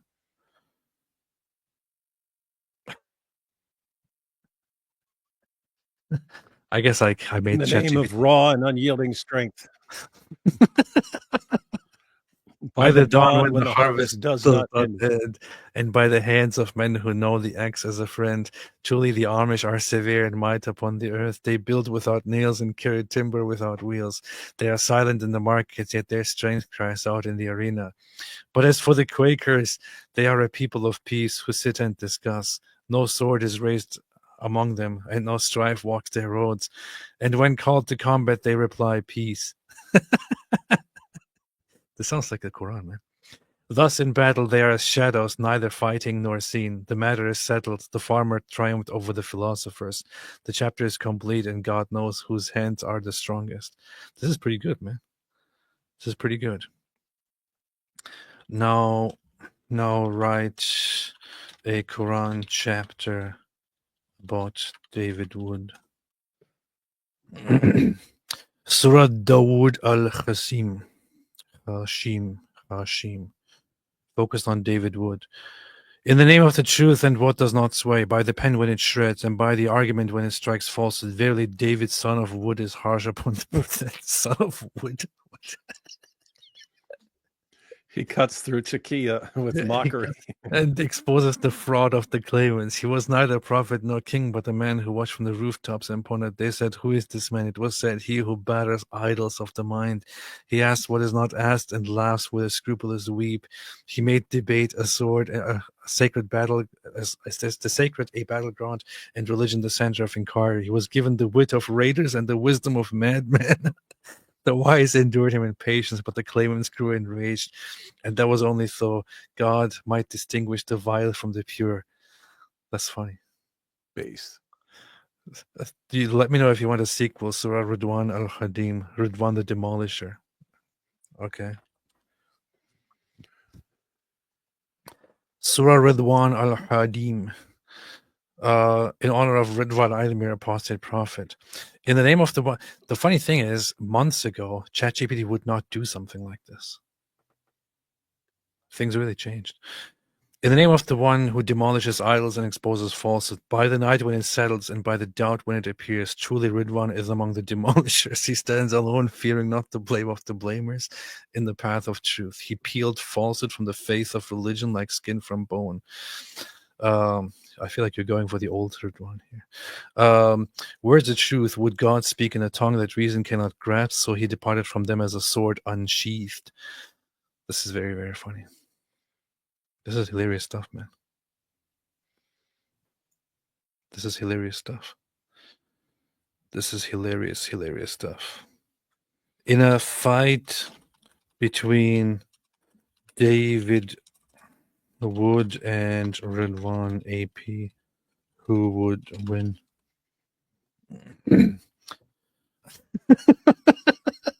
David Wood. Here's the breakdown. David Wood, strong, tall, ex-con, lifts weights, diagnosed sociopath, definitely not soft. Background in street violence and debate violence. Fights dirty if needed, calm but dangerous. Ridwan, Apostate Prophet, smaller build but scrappy, agile, and probably faster. Has Turkish survivor energy. You don't grow up Muslim, leave Islam, and start flaming Muhammad without being tough as nails. Gets death threats 24/7 and laughs at them. That's fight mentality. Dude, that's also true for David, man. What's wrong with you? In a debate, David's calm logic, theological precision gives him the edge. In a street fight, David has muscle, but Ridwan is crazier, angrier, and more explosive. He's the type to scream while swinging, throw a chair, or pull a headbutt out of Look what it says. Ridwan wins the brawl. David wins if it's MMA style and rules apply. No rules, Ridwan by KO in round 2. Round 2. Yeah, that's funny. That's hilarious. That's base. What if Wes Huff jumps in? If Wes Huff jumps in, clean-cut Canadian apologist scholar type, probably more at home in a theological conference than a parking lot brawl. Have you seen how Let's be buff real. Wes is Wes getting Huff folded like a church bulletin. Wes Huff is deceptively jacked. Dude looks like he just stepped out of a CrossFit cathedral. He's got theology in the brain, but created in the veins. This changes the calculus. Oh, man. Final verdict. If Wes tags in, Team Christian hey, dude. Well, Wood plus Huff, Apologetics Avengers. Then it's over. 3-man Christian unit activated. What is this? Oh, man. Anyway, it's getting too funny now. So, yes, long story short, ChatGPT can produce verses like the Quran. MT said Even better. notorious terrorist supporter Hassan Piker was just banned. The Digital Crusaders have begun. Really? Where was he banned from? What? Banned from what? I don't know. Hassan Piker. I'll look it up while you're going through that. Stir White Meat says, hey, AP and David Winger, where can I find bass songs like Jihad Jukebox and Islamic Dilemma? What's Jihad Jukebox? I'm going to soon publish a bunch of songs on my channel, on my second channel. They're being prepared as we speak. In fact, let me check. He's banned from Twitch. I'm guessing that's like his main thing or something. Yeah, it is. It is. Okay, I'm still waiting for my first music video to be finished, but then I'll start publishing them. Rich S says, been following you long before, screaming goats and leather straps. But I love what you two do. God bless you. Thank you so much, Rich S. Gornite Bulldozer said, what are the biomes of Turkey? Any cool bugs? That's the most important question I've heard in my entire life. You have grasshoppers and stuff. I don't know. Sven Ove Johansson says the Amish will not take the beast mark 666 because they are not within buy and sell. Remember Revelation 13:17. Huh, interesting. The Ghost Offers says made a super sticker. Very, very much appreciated. Thank you. Patriotic Z asked ChatGPT if AP could take Constantinople. Oh yeah, that's a good question. If AP attempts to take Constantinople back, can he achieve it? Just understand what I say. Israel sets out to take back Constantinople. Here's a straight-up tactical and symbolic breakdown. Realistically, no. Constantinople is now Istanbul, a megacity of... that's a bunch of nonsense, man. But he will take the city back and make it Constantinople. Then let it be said plain. Ridwan Ademir will ride into Istanbul not as a sultan but as a sign, not with scimitar and janissaries, but with scripture, satire, and the sword of speech sharper than Ottoman steel. He won't rebuild walls. He'll tear down lies. He won't ban the adhan. He'll drown it in reason and resurrect the bells. He'll enter Hagia Sophia not to pray in silence, but to restore her voice, that the dome may once again echo with Agios, Agios, Agios. They took the city by the sword. What is happening? They took the city by the sword, but he will take it back by truth. Let the minarets tremble. Let Byzantium breathe. Let Constantinople rise. Ridwan will take the city back, and this time they won't be able to unmake it. ChatGPT is getting really riled up here, man. What's happening? ChatGPT is like inciting me to go wage war, man. Hey, I did look up. I just looked up Hassan Piker. Yeah, he's suspended, not permanently banned. and they don't know details, but a suspension on Twitch can be 1 minute, can be 24 hours, or can be up to 30 days typically, depending on what he did. Was played in the Coptic live stream. Which one was it? I don't remember it. Oh, that was the. Are you talking about? What was it called? I forgot what my song was called.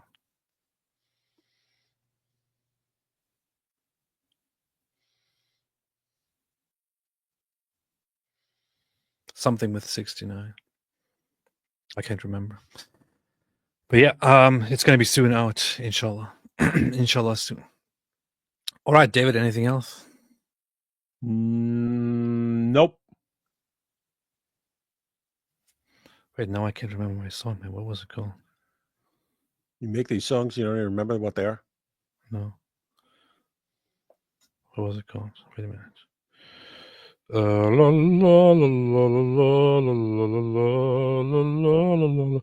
have to look at my recent songs here. I actually uploaded them on SoundCloud just to have them gathered there. Let's see. Where's my songs? Where's my songs? Where's my songs? Where's my song? Oh, AK-69. Okay. Now I got. I wake at dawn, it's 5 a.m. I'm praying on my knees.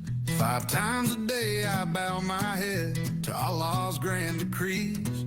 Got 99 names running through my brain. I chant them loud and shrill. From 114 chapters, I plot my way to give the West a thrill. With my AK-47, I drink 24/7.